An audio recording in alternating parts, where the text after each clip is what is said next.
What's up guys, this is your favorite fanfic YouTuber, the Fanfic Majesty, and welcome to another amazing video. You can follow me on Patreon for exclusive stories. 11 of Chapter 161 Feet Nuclear, Harmonious Meeting. Advertise here. Byakuya and Yishao waited for Aokiji at the pier for a while. When Aokiji saw Bai Ye, he quickly stepped forward, patted Bai Ye on the shoulder and said, "Good boy, Drake and Rosa Kingdom did a great job." Bai Ye shook his head and said, "This matter is not over yet. The final result can only be determined after this meeting is over." Aokiji nodded. He also knew the importance of this meeting. However, like other marine generals, Aokiji also supports the abolition of the Shichibukai system. Saying that, Aokiji looked at Yishao beside Bai Ye. "Who is this?" "This is Mr. Yishao, who is currently serving as Major General Marine in the G5 branch." Bai Ye explained, "Mr. Yishao's strength is even as good as yours." Hearing this, Aokiji's eyes widened unconsciously. "His strength is no less than mine." Yishao quickly defended, "Brother Bai Ye has over-exaggerated my strength. I hope General Aokiji doesn't mind." Since Bai Ye introduced Yishao like this, Aokiji would not take Yishao's self-effacing words seriously. "I have a good relationship with Bai Ye, so there is no need to be too polite between us." According to Bai Ye, letting Mr. Marine serve as Major General is really too humiliating. Quote. "First didn't join Marine just for the position. Brother Bai Ye should know this." Bai Ye nodded and said, "Yes, Brother Yishao is also willing to join Marine in order to abolish the Shichibukai system." This made Aokiji even more impressed by Yishao, and his favorability improved a lot. The three of them chatted all the way into the Marine headquarters, but they didn't expect that the more they talked, the more topics they talked about. When it was time for dinner, the three of them went to the Marine canteen to eat together, attracting the attention of many people. It also impressed many people on Yishao, a blind middle-aged man. Although Yishao is wearing the uniform of Marine Major General, Hikari is able to have a close relationship with Marine General Aokiji and Byakuya, who is known as Marine's fourth general. It is enough to prove his extraordinariness. The next day, at 12 noon, the meeting officially started. This meeting may have learned from the lessons of the previous meeting. Warring States specially selected a large conference room with enough chairs for all participants to sit down. Originally, as a Marine Major General, Yishao was not qualified to participate in this meeting. But because Bai Ye applied to the Warring States period for Yishao to participate in the meeting. Moreover, the Warring States period also learned from Zephyr that Yishao was as powerful as any of the current three generals.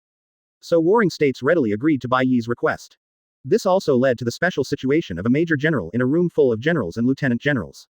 This made Bai Ye couldn't help but think of the last time he attended a meeting, when he also attended a high-level meeting as Major General Marine. The smile I have now is so similar to the one I had last time. When there was still half an hour before the meeting time, basically all Marines had arrived. This is also the requirement of the Warring States period for Marine generals. Before the meeting started, Bai Ye noticed Lieutenant General Garp sitting across from him. He had been thinking about something and was having a good time there. Bai Ye asked curiously, "Lieutenant General Garp, what are you so happy about?" After hearing Bai Ye's question, Garp laughed loudly.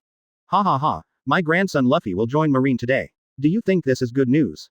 Byakuya was stunned when he heard this. Luffy joins Marine. Is Lieutenant General Garp confused? However, others did not realize that there was anything wrong with this matter, and they all congratulated Garp. Congratulations to Lieutenant General Garp, the grandson of the Marine hero. He will at least become a Marine general in the future. Master Tiger has no grandson. It seems that besides Bai Ye, the young generation of Marine will have another dazzling star. Garp smiled even more heartily when he heard the congratulations from his colleagues. Looking at Garp's appearance, if Bai Ye hadn't received calls from Gui Yi and Gui he would have doubted whether this matter was true. But Bai Ye didn't say anything to break Garp's beautiful fantasy. Instead, joined the crowd in congratulating Garp. "Laugh, laugh, you won't be able to laugh anymore when you see Luffy's reward list. By that time, the entire Marine leadership will know that the grandson of the Marine hero actually became a pirate." How happily Garp laughs now, how loudly he will cry in the future. What Bai Ye didn't notice was that there was a female Marine Lieutenant General in front of him on the right, who was constantly looking at him. Among the female Lieutenant Generals who are qualified to sit in the conference room, apart from Staff Officer Suru, who is in his 60s, the only one who is a candidate for general is Gion. Gion looked at Byakuya, who was having a lively chat with Garp and Aokiji, and thought to himself, how come this guy doesn't act cold anymore? Officer He, who was sitting next to him, noticed the way Gion glanced at Byakuya from time to time and said with a smile, "Have you fallen in love with that little guy Byakuya? Do you need me to propose marriage to you to Zephyr?" Gion responded to Haru's joke with ease, "I'm just curious about Byakuya, not what you think, Sister He."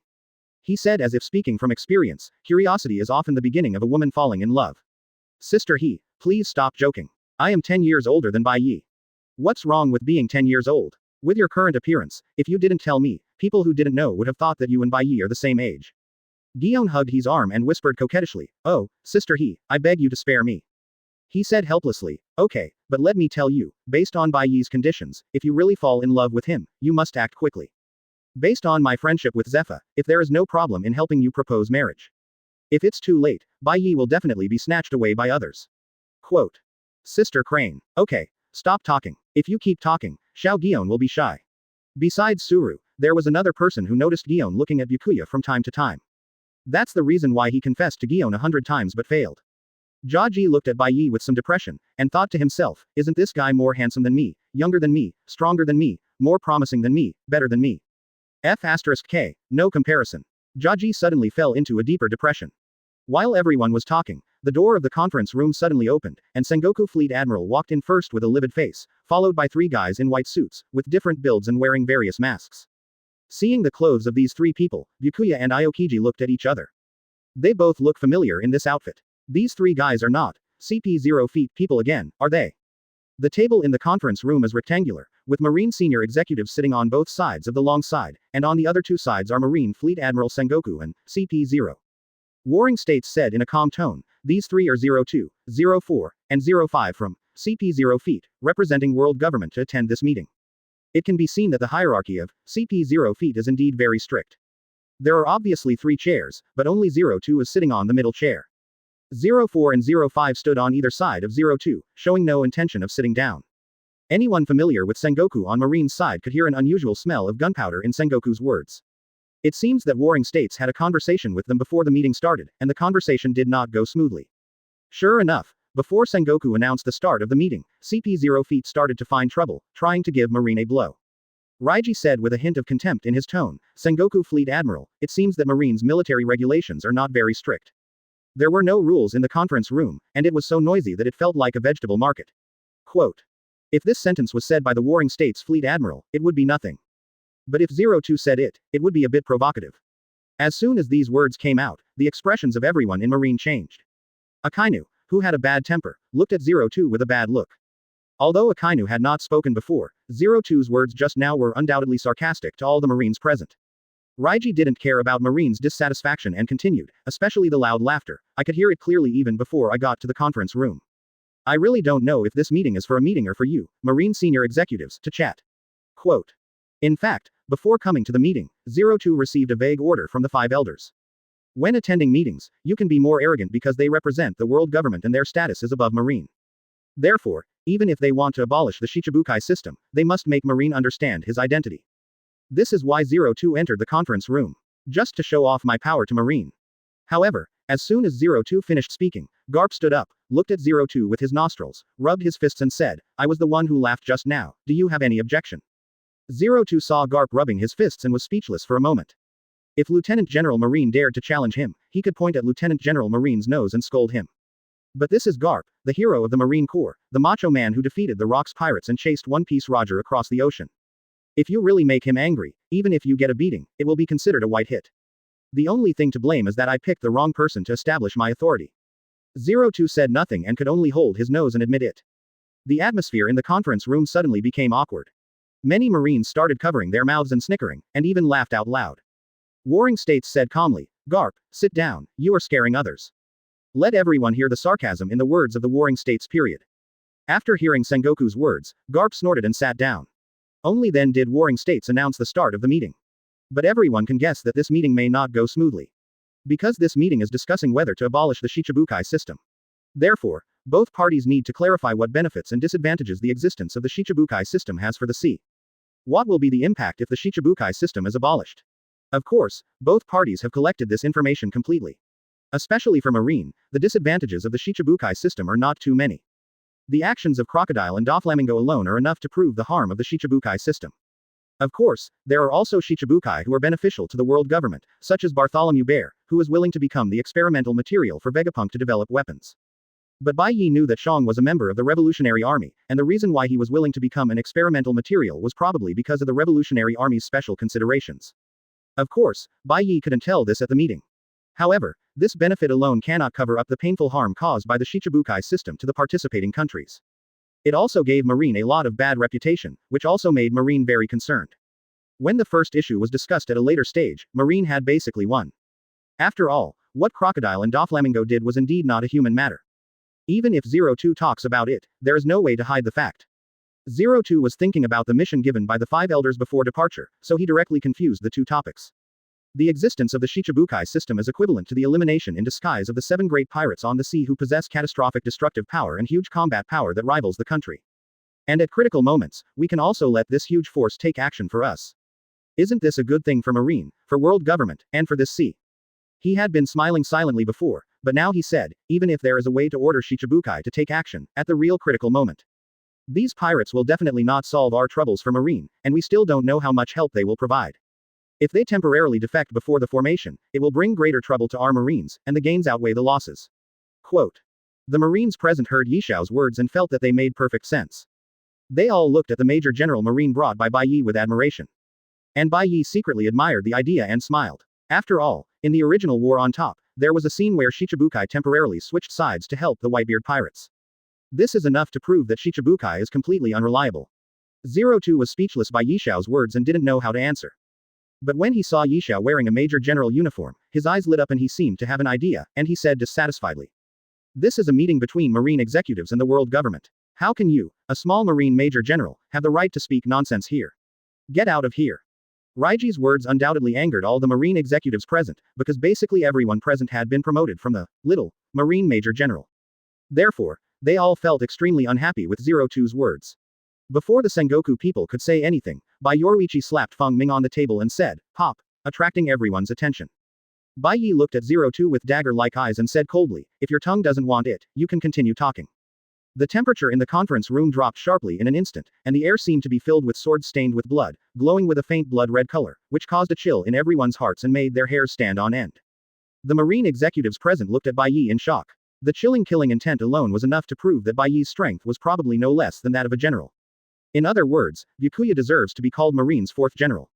The most important thing is how many people Bai Ye has killed before he has such terrifying killing intent.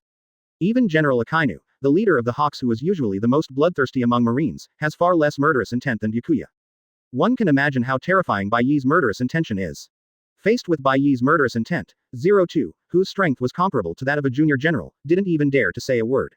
He felt as if there was a knife on his neck. If you say a word, even a single word, you will end up with your head and body missing. For a moment, Bai Ye shocked everyone in the conference room. Yixiao knew that Bai Ye did this because he didn't want to be insulted by 02, and Shunan couldn't help but feel warm. However, in order to avoid intensifying the matter, Yixiao finally said, Lieutenant General Byakuya, forget it. The main content of this meeting is to discuss the abolition of the Shichibukai system. This is the main thing. After hearing Yixiao's words, Bai Ye took back his murderous intention, but Feng Ming still put it on the table, reminding 02 all the time. Now the atmosphere in the conference room relaxed slightly. However, instead of diminishing the admiration for Bai Ye in everyone's hearts, it became even more intense. Because they saw an inch-long wound appearing out of thin air on 02's exposed neck. Scarlet blood slid down his neck, dyeing the white suit blood-colored. It was only then that 02 felt the stinging pain on his neck. He touched it with his hand and felt the warmth coming from his hand, which made him even more frightened. Before Bai Ye's sword came out, he made an inch-long wound on his neck. If the sword was unsheathed, wouldn't he be killed on the spot?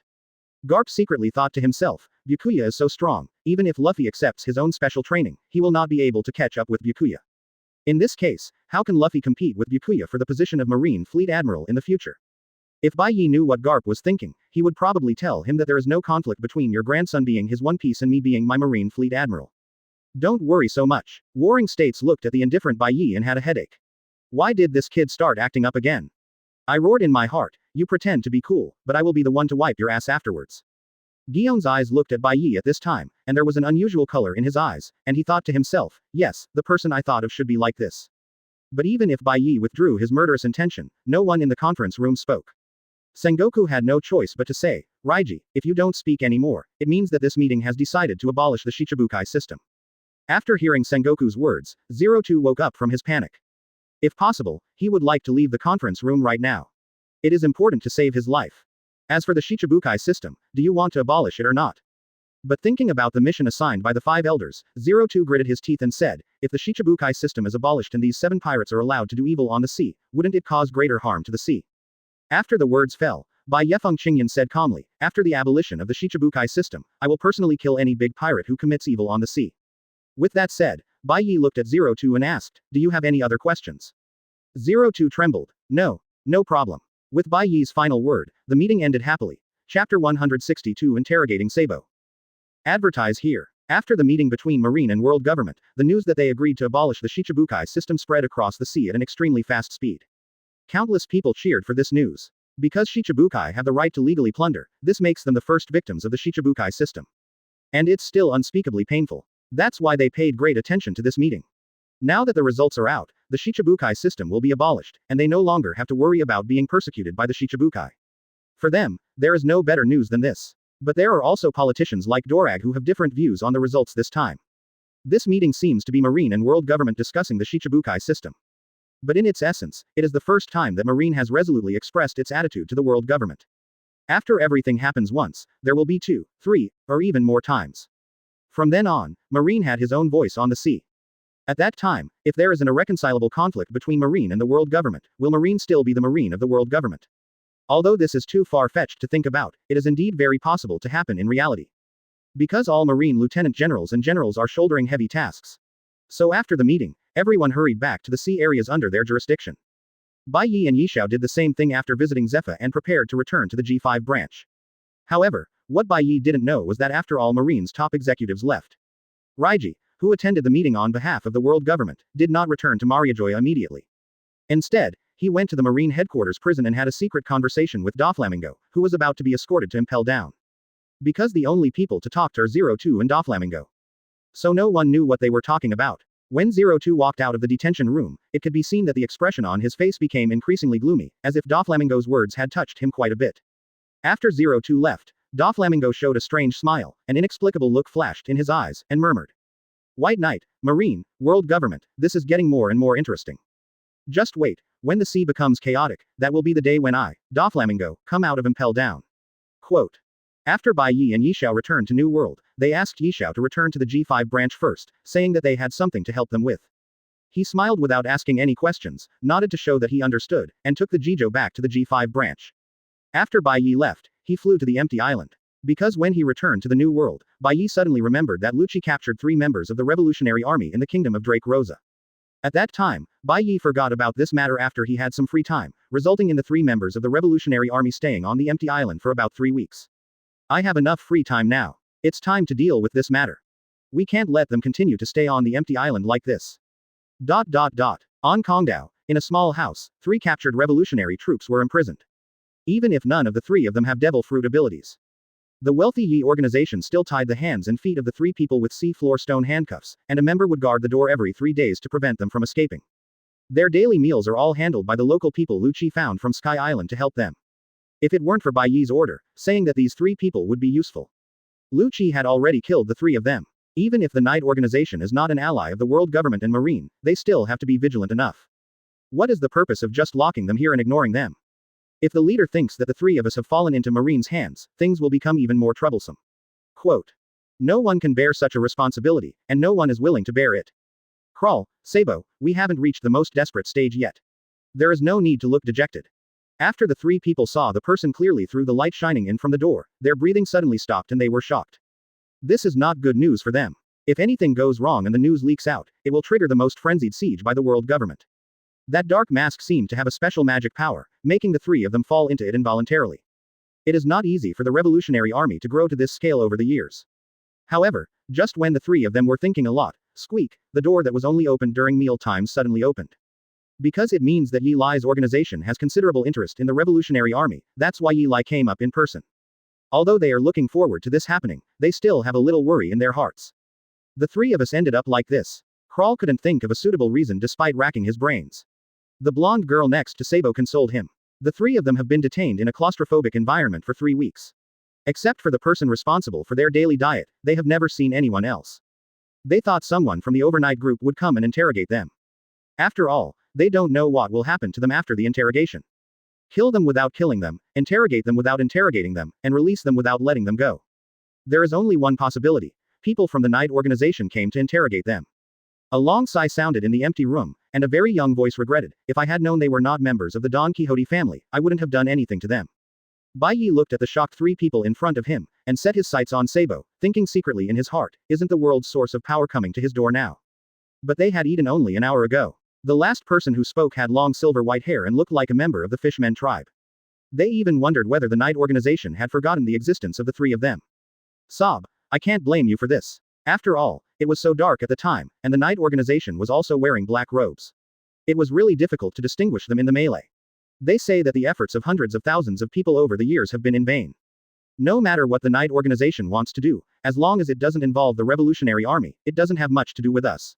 Master Haku, what do you think the night organization's purpose is for arresting us? Sabo and Krall obviously understood this truth and knew that they could not leak the information about the Revolutionary Army no matter what. And the leaders probably don't know the current situation of the three of us. But they never imagined that the person who came for interrogation would actually be the leader of the Yi organization, with a bounty of 3.7 billion baileys on Yi's head. As a veteran of the Revolutionary Army, Haku's mental state is obviously much stronger than that of Krall and Sabo. Otherwise, when will this end? Chapter 163 The World's Best Swordsman. Advertise here. Bai Ye found a chair and sat in front of the three of them. He said casually, I'm so sorry. I've been so busy recently. I forgot that we also caught 3 little mice. Sabo and the other 3 looked up at the man sitting in front of them. Although he said he was sorry, they didn't hear any apology. And hearing Yi's slightly contemptuous address to them, Sabo subconsciously clenched his fists behind his back. Haku noticed something was wrong with Sabo's mood, and lightly bumped Sabo with his shoulder to prevent him from saying anything irrational and irritating him into the night. People under the eaves have to bow their heads. Although Haku's actions were very secretive, they still fell into Bai Ye's eyes. Bai Ye chuckled and said, Isn't it wrong for me to call you little mice? Your revolutionary army is hiding everywhere under the pursuit of the world government. Aren't you just like mice? As soon as these words came out, before Sabo could get angry, Kara on the side couldn't help it anymore and sarcastically said, Haven't your night organization been hiding all the time, afraid to see people with their true colors? What qualifications do you have to call our revolutionary army rats? Bai Ye didn't pay attention to Kurla's words, shook his head and said, Yi organization is different from your revolutionary army. The reason why we don't show up is because we have other identities on the surface. And we are not hiding, it is just because the world government is too useless. From the first time we appeared on the sea to now, we have not found where we are. What's more, even if I tell the world government where our night organization is located, do you think the world government really has the guts to destroy us? It is not difficult to hear from Yi's words that he has absolute confidence. Even if the world government knows their location, they can easily resist the world government's attack. In fact, ever since the Night Organization caused trouble in all nations and seriously injured Big Mom, the Night Organization has not been a force that can be easily solved by the world government. Just like the 4 emperors of New World, even if it is obvious, the world government does not dare to gather all the Marines to attack them. The current Night Organization has proven to the sea that they have enough strength. Kara was rendered speechless by Bai Ye's words. Although the Revolutionary Army and the 4 Emperors' pirates are different in nature and are more harmful to the world government, in the final analysis, the Revolutionary Army is not strong enough. If we really compare it, the Revolutionary Army all over the sea is probably not as good as the 4 Emperors' pirate group. Sabo, who had been silent all this time, suddenly asked, Your Excellency, you may not have brought us here just to humiliate us. Of course not. Then what do you want to do? Bai Ye looked at Sabo's resolute expression and smiled, although it was an accident to arrest the 3 of you in the Drake Rosa Kingdom. But after meeting the 3 of you, I had an idea that maybe we could cooperate. Quote. Cooperate. Sabo and the other 3 opened their eyes wide, feeling very surprised. That's right, cooperate with the Night Organization. Bai Ye explained, what your revolutionary army lacks is top combat power, and my Night Organization can make up for this shortcoming. After hearing Bai Ye's words, Sabo couldn't be said to be unmoved. After all, there is no need to question the strength of the Night Organization. If the 2 sides really reach cooperation, it will be a huge good thing for the revolutionary army. But things are not that simple. Due to the special nature of the Revolutionary Army, they need to go through strict screening when recruiting people, and comprehensively consider the candidate's life experience, thoughts, etc. They are afraid that world government spies will be mixed into the Revolutionary Army. It is so strict to select new members, let alone select partners who can cooperate. After agreeing to cooperate, the Night Organization backhandedly sold the Revolutionary Army's intelligence to the world government. The Revolutionary Army will die without a burial place. Moreover, with the prestige of the Night Organization on the sea, Sabo could not figure out why the Night Organization cooperated with the Revolutionary Army. By cooperating with the Revolutionary Army, the Night Organization will not get any benefits, but will suffer even more crazy revenge from the world government. Even if the Yi organization is not afraid, it is not acceptable for ordinary people to cause so much trouble for no reason. Although Sabo couldn't understand it, he didn't reject the idea of cooperation outright. If you go back too decisively at this time, it will easily anger the other party. In that case, the lives of the 3 of them may be in danger. Therefore, Sabo hesitated and said, We cannot decide on cooperation. I need to tell the leader this news and let the leader make a decision. Okay, you three can be released after we finish talking. Bai Ye's boldness surprised the three of Sabo. They originally thought that the Knight organization would only let one person go to report the news, leaving two people as hostages in case they never returned. But I never thought that this organization would be willing to let all three of them go. This abnormal behavior made Sabo suspicious. He secretly thought about whether the Yi organization was pretending to let the three of them leave, and then secretly followed the three of them to find the location of the Revolutionary Army headquarters. Because this has happened before, Marine follows the Revolutionary Army members who were deliberately released, finds the Revolutionary Army base, and kills them all. Several times, the Revolutionary Army suffered heavy losses. This kind of thing is also used as a negative case. It was specifically mentioned when they first became the Revolutionary Army and participated in the training. Because of this, for the sake of safety, the Revolutionary Army headquarters base will not stay on a certain island, but will be changed from time to time to reduce the chance of being discovered. Haku and Kella were also suspicious. Bai Ye guessed what they were thinking and said without caring, "You don't need to be so careful. If I want to know where your Revolutionary Army headquarters is, I don't need to test you at all. I can guess it with just a casual guess." Quote. Facing Bai Ye's arrogant words, Sabo and the other three did not roll their eyes at Bai Ye, and they were considered to be very tolerant. If the location of the headquarters of the Revolutionary Army could be guessed at a glance, then the Revolutionary Army would have been destroyed by the world government 180 times over the years. Bai Ye raised a proud smile and asked, "You don't believe it?" Although Sabo and the other three did not speak, the word, disbelief, was written on their faces. So, Bai Ye said four words slowly, the Grand Route, the Island of White Earth, Baldigo. Every time Bai Ye said four words, Sabo and the other three's eyes trembled slightly until the last four words were spoken.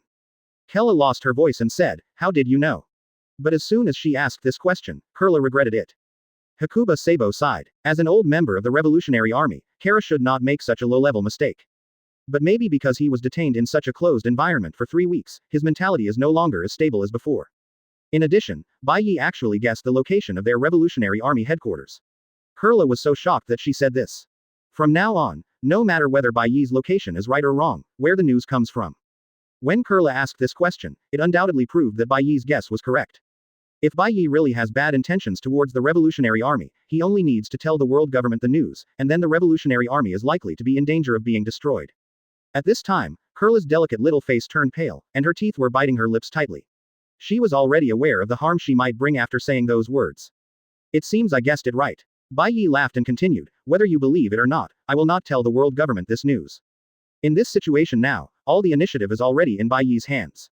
Bai Ye looked at Sabo, who looked extremely ugly, and said, "To show my sincerity, I can tell you about your life experience."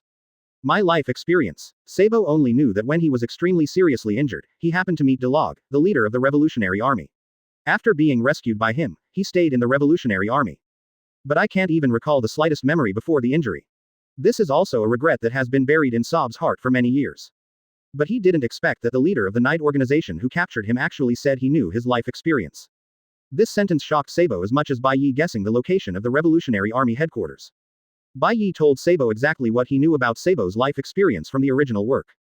And also focused on naming Luffy and Ace. As Byakuya told it, the figures of Luffy and Ace gradually appeared in Sabo's mind, remembering their childhood oath.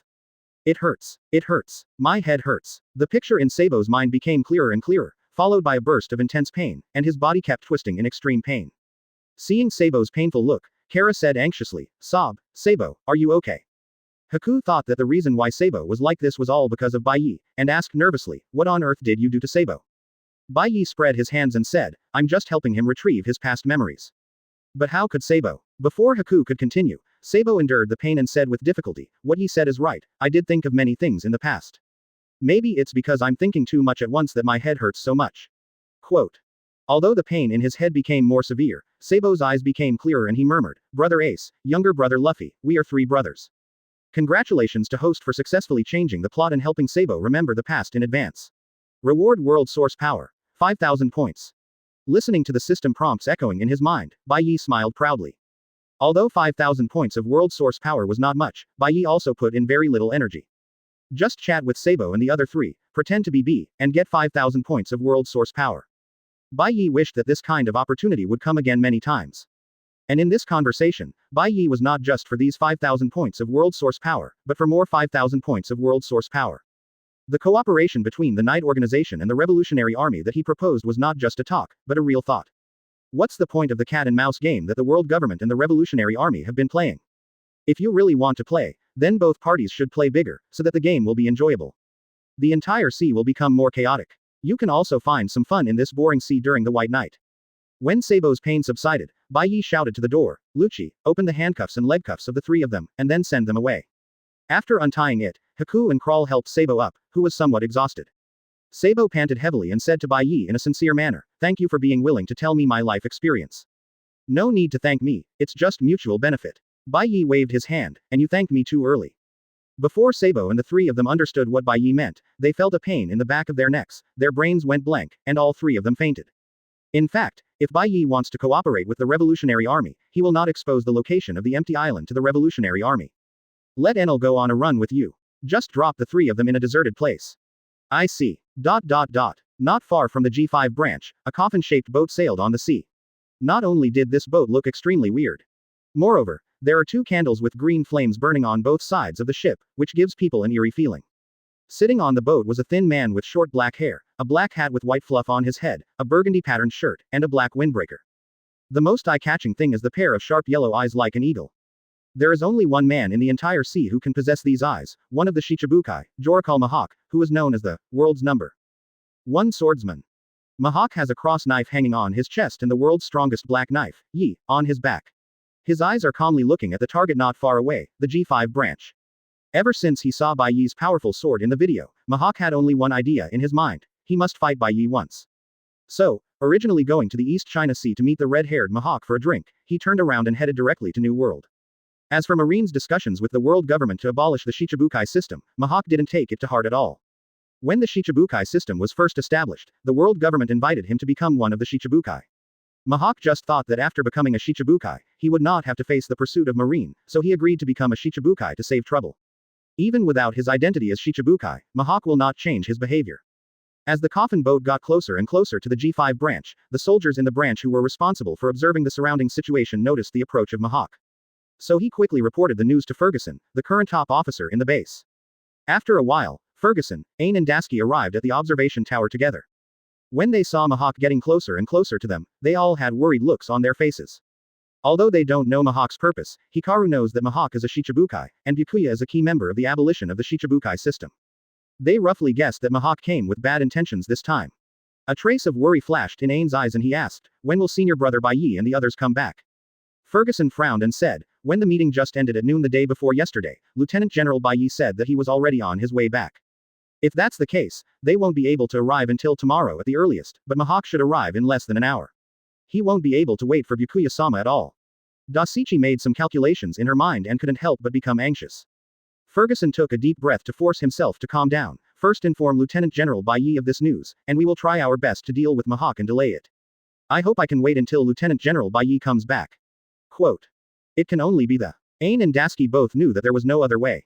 Soon, Yi Xiao on the Jijo learned about the attack of Mihawk. Bai Ye is not on the ship now, so he can only handle this matter by himself. Yi Xiao immediately ordered the soldiers to go to the G5 branch at full speed and try to get back in the shortest time. As Ferguson and others watched, Mihawk's boat got closer and closer until it reached the shore. They considered attacking the Mihawk first with long-range artillery fire. But this proposal was quickly rejected by them. Before they know why Mihawk is here, they can easily make things worse by taking action rashly. Not all enemies have become enemies. Moreover, an artillery attack of this magnitude is like a child's toy to Mihawk and has no effect at all. Mihawk carried the black sword Yi, one of the 12 swordsmen of the Great Knife, on his back. He walked step by step to the branch door and said coldly, the world's number 1 swordsman, Mihawk is here to challenge Bai Ye. Ferguson was shocked when he heard Mihawk's words. This guy really came to see Lieutenant General Bai Ye. However, Mihawk actually used the word challenge, and things were not as dangerous as they imagined.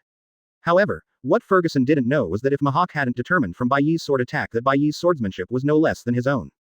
Moreover, the two of them were both great swordsmen who had never taken devil fruits, so they developed a sympathy for each other towards Byakuya.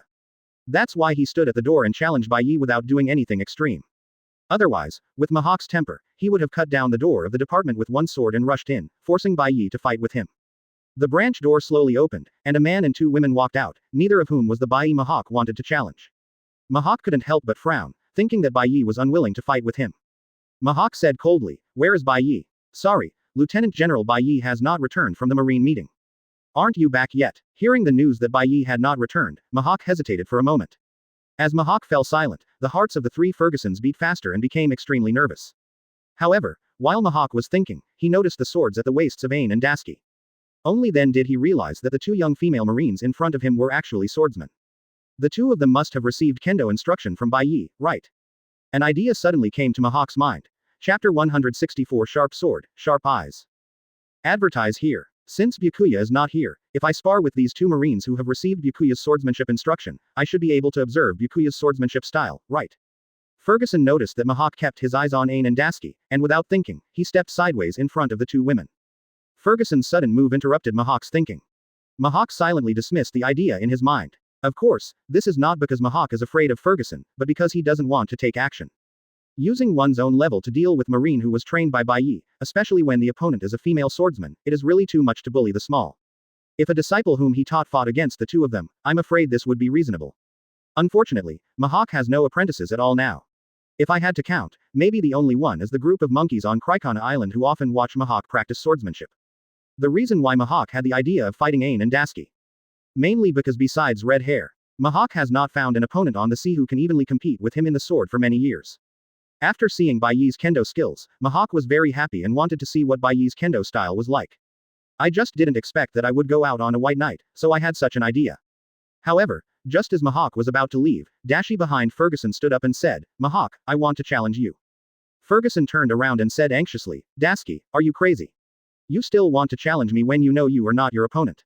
Isn't this looking for death? Ain also grabbed Dasky's arm, shook his head slowly, and signaled Dasky not to do this. Mihawk didn't even look at Kaido. Your swordsmanship is too weak, I don't want to fight you. Rub. Hours of rain come out of the sheath. Dasky said solemnly, as a swordsman, there are few opportunities in this life to meet the world's best swordsman. I have to consider whether this is my only chance in this life. So I must not let this opportunity pass me by. Let me see the gap between me and the world's best swordsman. Please. Although Dasky's biggest dream in her life is to collect all the famous swords in the hands of evil people, how can she do this if she is not strong enough? Dasky doesn't say anything, but she has been training hard, and her concentration on swordsmanship is beyond the comparison of ordinary people. Ain, who has been with Dusky all his life, knows this best. After listening to Dashichi's words, Ain understood why Dashichi wanted to challenge Mihawk. Although the two girls are both swordsmen, Dasky's pursuit of swordsmanship is much higher than that of Ain. This time Ain didn't stop Dasky anymore, took Dasky's hand and said with a smile. In that case, I will accompany you to see the gap between us and the world's #1 swordsman. Ain also drew his sword out of its sheath and stood in a row with Dusky. Moreover, Ain made the decision that he would not use his devil fruit abilities in this battle and would simply fight the enemy with the sword. Mihawk turned to look at the two women holding swords against him at the same time, with no trace of sadness or joy on their stern faces. For a swordsman, drawing a sword is tantamount to declaring war. What's more, Mihawk had wanted to fight with the two women before, but he didn't want to bully the younger one, so he gave up. Now it seems that we have to fight if we don't fight. And Mihawk appreciates Dasky's remarks very much. As a swordsman, you need to have the courage to use your sword in the face of strong enemies. Mihawk took off the cross necklace he wore around his neck and pulled out an extremely small pocket knife. I don't want to bully you too much, so I'll fight you too with this knife. Although Mihawk fought with a pocket knife of tens of centimeters, it was a bit humiliating. But both Ain and Dasky knew this was the truth. If Mihawk really uses Black Knife Knight, the two of them may not even be able to take one of Mihawk's moves. Dasky and Ain looked at each other and said nothing, but they only acted in tacit agreement at the same time. Two light blue arc slashes roared out, and the two women followed behind the slashes. Although the two women's slashes were launched at the same time, it can be seen that Ain's slash was faster, and it hit Dasky's slash by one body. Although the speed of Dasky's slashing was not fast, the sharpness revealed in the slashing was extremely obvious, and the word, slash, was fully displayed. With just two slashes, Mihawk roughly guessed the characteristics of Byakuya's swordsmanship, and he was worthy of being the world's best swordsman. The knife in Mihawk's hand didn't even apply hockey. He stabbed it out twice in succession at an extremely fast speed, hitting the weakest point of the cut. The two slashes collapsed, revealing Ain and Dasky who were following behind the slashes. Ain struck out and stabbed Mihawk with multiple swords at an extremely fast speed. Dasky slashed with all his strength from the right side, and the two of them used their full strength as soon as they started. They knew very well that with their own strength, they were not qualified to let go in front of Mihawk. Mihawk still stood where he was, easily blocking their attacks with his pocket knife. Ding, ding, ding. The two women surrounded Mihawk and kept drawing out their swords. The shadows of the swords flickered and sword energy flew everywhere. It looks very lively, but in fact it has no effect at all. Mihawk only used a pocket knife to block all attacks from the two of them. Putting aside the gap in strength, female swordsmen and male swordsmen are simply incomparable in terms of strength. This cannot be changed through hard work. However, After Mihawk had a rough understanding of Bai Ye's swordsmanship after fighting against the two women, he was even more looking forward to fighting Bai Ye. But before that happens, this battle can be over. Mihawk added half an extra point of strength to his hand, and Ain and Dasky immediately showed their weakness, unable to resist. Only 2 crisp collisions were heard. The long swords in Ain and Dasky's hands were directly knocked out and stuck deep in the ground. Mihawk stood still from beginning to end without moving even a step, putting the pocket knife back into the cross. Mihawk said calmly, "Your strength is not weak among swordsmen. Even if some men fight against you, I'm afraid they won't get any benefit." Seeing that Ain and Dasky were fine, Ferguson breathed a sigh of relief and quickly said to Mihawk, "Thank you for keeping your hand." Ain and Dasky couldn't hold their trembling right arms with their left hands. When they fought Mihawk just now, the two of them even felt like they were fighting Bai Ye. No matter what kind of attacks they make, they can be easily resisted by the opponent. If it is a life and death battle, they may not even have a chance to draw their swords. This gap is so huge that it makes people feel desperate. But for Dasky, she didn't feel this way. She was not surprised by this result. As early as when she wanted to challenge Mihawk, she was prepared to be easily defeated by him. When Bai Ye comes back, I will continue to challenge him. Mihawk left a word and turned to leave. Although the purpose of fighting Bai Ye was not completed this time, it was still good to be able to see the characteristics of Bai Ye's swordsmanship. However, just when Mihawk was about to step onto the coffin-board boat, the Jijo was not far away and rushed towards the G5 branch at an extremely fast speed. The speed was so fast that it was like a cannonball being fired, splashing waves on the sea.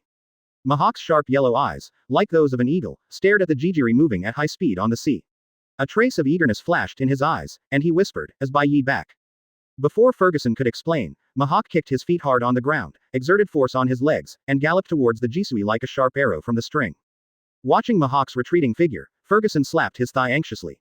When he made the call before, he knew that Bai Ye was not on the Jijo now, and it was Major General Yishao who rushed back. If Mihawk chooses to take action directly, I am afraid that with the strength of Major General Yishao, there is no way to stop Mihawk. If Mihawk accidentally kills Major General Yishao, things will be even more troublesome. By then, Lieutenant General Bai Ye will no longer be able to hunt down Mihawk all over the world. Ferguson is not worried at all about whether Bai Ye can beat Mihawk. Because since he met Bai Ye, he has never seen Bai Ye lose once. No matter who the opponent is. So he never had to worry about it. However, what happened next made Ferguson realize that his worries were unnecessary. Perhaps because he was too looking forward to seeing Bai Ye's swordsmanship, the Hawkeye man drew out the black sword Yi from his back while he was still on the way, raised his hand and swung a huge turquoise slash. The slash slashed across the sea, and it looked like a will-o'-the-wisp suddenly ignited on the sea, spreading rapidly in the direction of the Jijo. The soldiers on the Jijo became a little anxious when they saw such a terrifying scene in front of them. Some turned the rudder, some adjusted the sails, and some even wanted to abandon the ship and escape. "Don't mess around. I will handle the enemy." A powerful voice suddenly sounded, stopping the rioting soldiers on the ship. Yishao knew that the Jijo was specially built by Bai Ye in the capital of Seven Waters. So in order to prevent the Jijo from being damaged, Yishao jumped off the ship, held the knife, and rushed towards the will-o'-the-wisp. Gravity Knife Tiger. With a smile and a soft drink, he accumulated gravity on the knife and slashed it out. At the same time, he released a huge lateral gravity towards the trajectory of the knife. The huge wind pressure generated by gravity set off huge waves, which were thousands of meters thick, seeming to crush and destroy everything in front of them. The will-o'-the-wisp collided with the waves, and countless seawater splashed out instantly. It seemed as if it was raining heavily at this moment, and the noisy raindrops reached everyone's ears. As the waves disappeared, the slash like a will-o'-the-wisp also disappeared. Ferguson and others looked at the scene in front of them in shock. They never thought that Major General Yishao, a blind middle-aged man who looked extremely ordinary, could actually possess such terrifying strength. I always thought they were kidding me when they said Major General Yishao defeated Fire Calamity, Jin with one sword. But I never expected that this was actually true. Quote. This was the first time that Ferguson, Ain and Dasky saw Yishao take action. However, Yishao blocked the world's #1 swordsman Mihawk's slash with his first move. With such strength in the Marine headquarters, it is not an exaggeration to say that he is a Marine general. But now Yishao is actually willing to stay in the G5 branch and be a little Marine Major General. This made Ferguson and others feel a little confused, and their minds were full of questions. Tell me, what is he trying to do with a smile? It is not appropriate to leave a Marine General or a Lieutenant General. Come to the G5 branch and become a Marine Major General. Is the G5 branch so good? Compared with other branches, besides having more money, does our G5 branch have any other advantages? But soon, they thought that Yishao might be up to something. Ferguson's face was full of disbelief, and he stuttered, "Tell me, Major General Yishao is the commander of Tubai base, right?" Ain and Dasky's pretty faces were filled with chills, and they angrily yelled at Ferguson, "Shut up." Ain and Dasky's expressions became extremely ugly. Although they didn't want to believe it, the fact was right in front of them. What Ferguson said is not unreasonable. Ever since Yishao came to the G5 branch, she has often been with Bai Ye. Even if senior brother Bai Ye goes to a Marine high-level meeting, he will only bring Major General Marine's smile with him. This relationship seems to be no longer a simple one of superior and subordinate. In addition, the two of them usually showed their feelings to Bai Ye, but Bai Ye always pretended to be confused and never attacked them. The two women looked at each other and saw deep worry in each other's eyes. This, shouldn't it be? At this time, Bai Ye, who had just finished dealing with the revolutionary army on Kongdao, sneezed several times. Ah cut, ah cut, ah cut. After sneezing, Bai Ye rubbed his nose and said in surprise, "Did someone scold me?" Then Bai Ye gritted his teeth and said, "If you even scold a good person like me, do you still have any conscience? If I find out who is speaking ill of me behind my back, Laozi will have to take care of him." Quote. As he spoke, Bai Ye turned around and looked fiercely at Tatsumaki behind him, covering his mouth and snickering, "Tell me, were you scolding me just now?" Tatsumaki put his hands on his hips, rolled his eyes with his emerald green pupils, and denied, "I'm not, I didn't, don't talk nonsense." Bai Ye snorted coldly, placed his eyes on Long Wanchao's buttocks, rubbed his hands and said, "Don't let me catch you. You won't have enough juice to eat by then." Hollow down pointing triangle, cut. Tatsumaki showed no fear. Bai Ye looked at Tatsumaki's arrogant expression and wished she could break her peach into 8 petals on the spot. At this moment, Bai Ye's mind suddenly recalled the questions he had when watching the anime One Punch Man in his previous life. The tornado in the anime is always floating in the air, wearing a dark green skirt. Every time he uses telekinesis, the hem of the originally close-fitting skirt will float up with the power of thought, revealing a pair of jade legs with skin as smooth as gelatin. If you feel it is almost, you can see that touch of black, which is huge. So the question arises, does Tatsumaki wear fat clothes or not? Although Tatsumaki is 100% loyal to me, I am not an old pervert like Brook who has lost his ability and still remembers his fatness. When he sees a girl, he asks if he can see your fatness. I am still a face-bearing person in Bai. An idea flashed in Bai Ye's mind, and he said to the tornado, "Take me to Caesar's research room to have a look. I have never been there before." Although Tatsumaki is arrogant, he still obeys Bai Ye's orders 100%. The tornado raised its delicate face and used telekinesis to fly in the direction of the research room. Just like in the anime, as Tatsumaki exerts his telekinesis, the hem of his skirt floats up, exposing his jade legs. The dragon is moving, but Bai Ye is still, standing in place, looking up and admiring the scenery. With Bai Ye's extremely strong dynamic vision, he indeed saw what he wanted to see, answering his doubts from his previous life. "Hey, why are you wearing it?" There was a hint of pity in Bai Ye's tone. At this time, Tatsumaki turned to look at Bai Ye below, and asked suspiciously, "Aren't you going to Caesar's research laboratory?" "Forget it, I suddenly remembered that I still have something to do.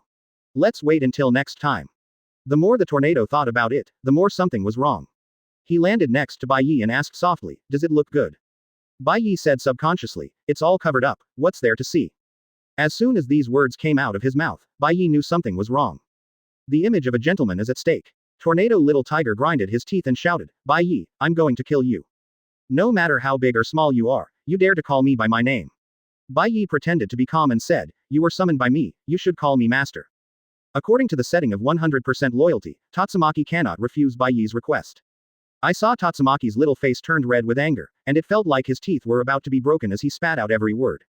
"Master, I'm going to kill you." Quote question mark question mark question mark quote. Bai Ye was startled. He just glanced at Fat C. Was there such a big resentment? However, when Bai Ye was about to issue another command, he suddenly heard a system prompt. Attention. Summoned character. Trembling tornado, extremely emotionally unstable. If you receive a forced order that goes against your will, your loyalty may decrease. Please pay attention to the host. If the loyalty drops to 60, the summoned character may not obey the host's orders. Bai Ye was stunned. When you first summoned characters, your stupid system didn't tell me that such a thing happened. Trembling tornado, loyalty dropped to 99. Damn it, do you want it to be so fast? Bai Ye quickly asked the system if there was any way to increase loyalty. 1. Doing things that are in line with the summoned character's wishes can enhance loyalty. 2. Spending world source power can increase loyalty, and the improvement ratio is 10:1. Faced with the two methods given by the system, Bai Ye directly passed the first one. What Tatsumaki wants to do most now is to kill himself, so can I let Tatsumaki do it to me in order to increase my loyalty? Isn't this nonsense? Therefore, Bai Ye decisively chose the second method. Isn't it the world's source of power? I have plenty, sir. Bai Ye didn't even care how angry Tatsumaki was. Seeing that there was no one around, with absolute strength, he directly put his arms around Tatsumaki's slim waist and picked him up. This made Tatsumaki's small buttocks flush with Bai Ye's waist. Bai Ye raised his big hand and hit Tatsumaki's butt hard. Pop. A crisp sound sounded in the empty environment. Bai Ye felt the soft and slippery touch on his hands, and based on his many years of experience, he made an immediate judgment. Yes, it's a good ass. Master, you are dead. Listening to Tatsumaki's name to Bai Ye, and the curses behind his teeth, people who don't know may think this is some new way of playing. Oh, how bold. I want to see which one is harder, your ass or your mouth. So, Bai Ye held up the tornado and played an anti-waste drum song directly. I only hear system prompts ringing from time to time. There is indeed a great swordsman on the ship, but judging from the opponent's moves, he is not the Byakuya Mihawk wants to fight against. Trembling tornado, loyalty dropped to 60. Question mark question mark question mark. The trembling tornado, loyalty increased to 62. However, while Bai Ye's fight on Sky Island was fierce, the battle between Yishao and Mihawk below was also quite fierce. Especially when Yishao pulled down a 1,000-meter wide meteorite from the sky, the soldiers in the G5 branch were dumbfounded. This makes Mihawk feel very sorry. He had to train Tatsumaki, the little pepper, to be docile today. When performing sword skills, the devil fruit is mainly used, and the sword technique is supplemented. Shocking tornado, loyalty dropped to 90. It's a pity that this time I came to the G5 branch, I didn't meet Bai Ye, who only focused on kendo. But a blind middle-aged man. Bai Ye was shocked, could it be that I discovered the hidden sex property of the tornado? Look at Tatsumaki's appearance at this time. His pretty face is full of shame, and his emerald eyes look at Bai Ye seductively. This isn't part of my plan. When Tatsumaki felt the burning sensation coming from behind, as well as waves of numbness, his voice changed slightly. The trembling tornado, loyalty increased to 61. What kind of gods are these two? But Bai Ye doesn't care so much. As long as it drops below 50, he will directly use the world's source power to raise it to the passing line of 60. This is too exaggerated. Sure enough, with Bai Ye's hard work, things finally turned around. That slightly charming voice from the master made Bai Ye almost lose control. As the two fought again and again, the sea near the G5 branch became rough, setting off countless waves, which looked like a natural disaster.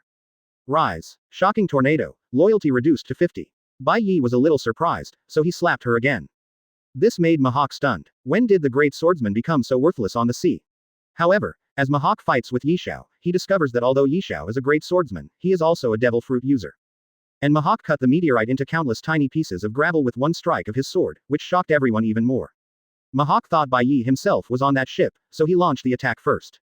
This kind of power should not be possessed by humans. I don't know if it's a pity that Yishao is a great swordsman, but he mainly uses his devil fruit ability to attack. With a slap, the tornado made a heart-shaking sound. He seemed to be asking Bai Ye why he didn't continue the fight.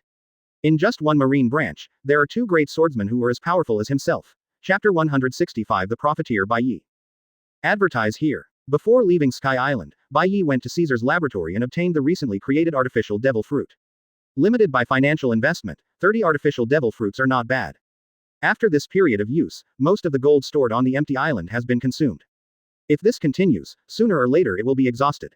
This attracted Bai Ye's attention, and he planned to return to the G5 branch to think about a solution. Bai Ye used artificial devil fruits to exchange for a total of 3,000 points of world source power. This time Bai Ye didn't hesitate anymore and directly spent 7,500 points of world source power to upgrade the Armed Color Domineering to the full level. Special skill. Armed Color Domineering full, additional attribute, hardening. Bai Ye felt the armed domineering energy lurking throughout his body, as if it would burst out like a wave with his own thoughts. But Bai Ye didn't quite understand this additional attribute. Doesn't armed color domineering have the property of hardening? However, Bai Ye didn't worry too much about this, and he would understand it when it was time to use the armed color hockey. Open the system panel again and view the world source power. World source power. 61,500. Seeing that the remaining world source power is not enough to increase the fusion degree by 10 points. Bai Ye had no choice but to give it up. Put on your military uniform and head towards the G5 branch. At this time, the battle between Yishao and Mihawk was coming to an end. Although the fight between the two sides was not long, the battle was extremely fierce. Even if the pirate Supernova, who has a bounty of hundreds of millions of Baileys, gets involved in their battle rashly, he will be killed by the escaped sword energy. After all, the battle between the two is basically the top-level battle on the sea. As the two fought again, their figures intertwined, holding swords against each other, hanging above the sea. It's so good, so good. I really didn't expect that even though I didn't meet Bai Ye when I came to the G5 branch this time, I would still consider my visit to be in vain when I met a great swordsman like you. You are worthy of being the best swordsman in the world. In my opinion, in terms of swordsmanship alone, except for Lieutenant General Bai Ye, I am afraid that no one can compare with you in swordsmanship. After hearing what Yishao said, Mihawk became even more curious about Bai Ye. It feels like a cat is scratching my heart. Mihawk put the black sword Yi back on his back and asked Yishao, when will Bai Ye come back? I don't know. Yishao shook his head and said, Lieutenant General Bai Ye didn't tell me the time of return when he left. Mihawk sighed regretfully. In that case, I will wait for his return on a nearby island. Hearing this, Yi Xiao's expression changed, and he said in a comforting tone, "You'd better leave early. If you really fight against Lieutenant General Bai Ye, I'm afraid you will die in the hands of Lieutenant General Bai Ye." The reason why Yi Xiao said such a thing is not unfounded. Although he had only seen Bai Ye take action once, he had always felt the terrifying aura from Lieutenant General Bai Ye's domineering aura. If this is the case, then Lieutenant General Bai Ye's strength may not be as simple as what he has shown.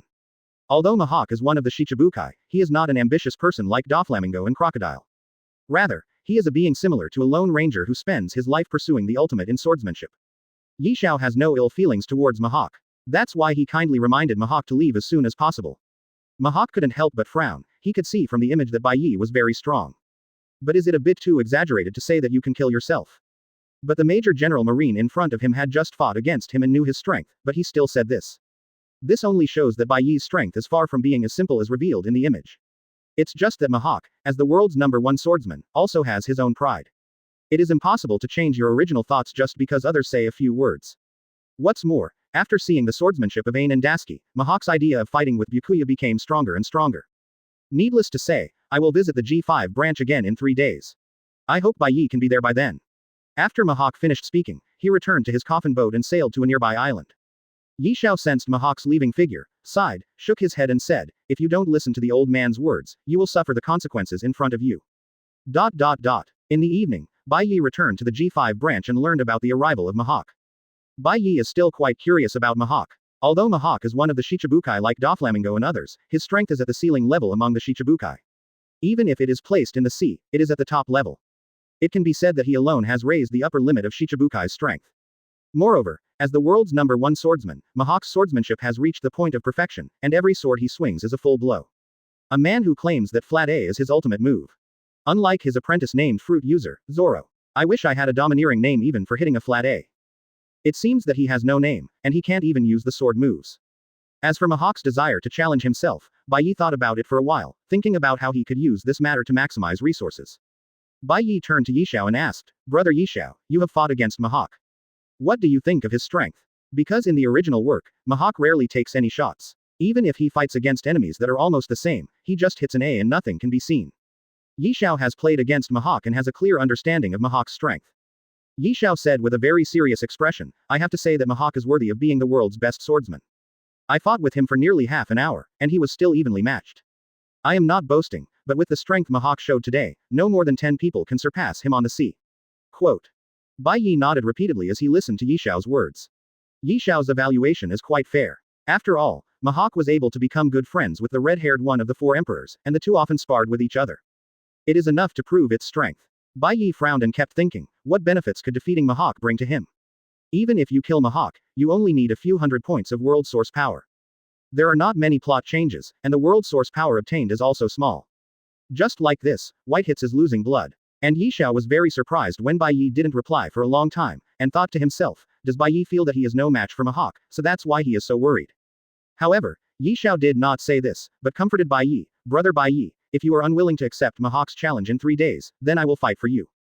Bai Ye felt the concern for herself from Yi Xiao's words, and couldn't help but feel dumbfounded.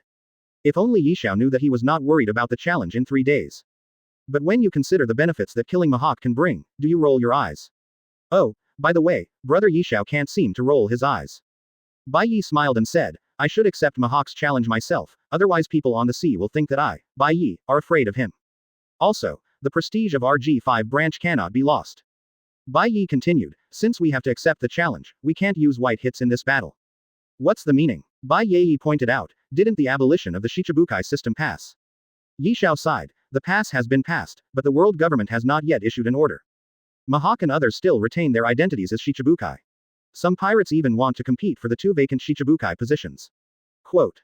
Then you said that if I make a bet with Mihawk, if he loses, let him announce to the sea that he quits Shichibukai. If this is the case, there should be some reaction from the world government, right?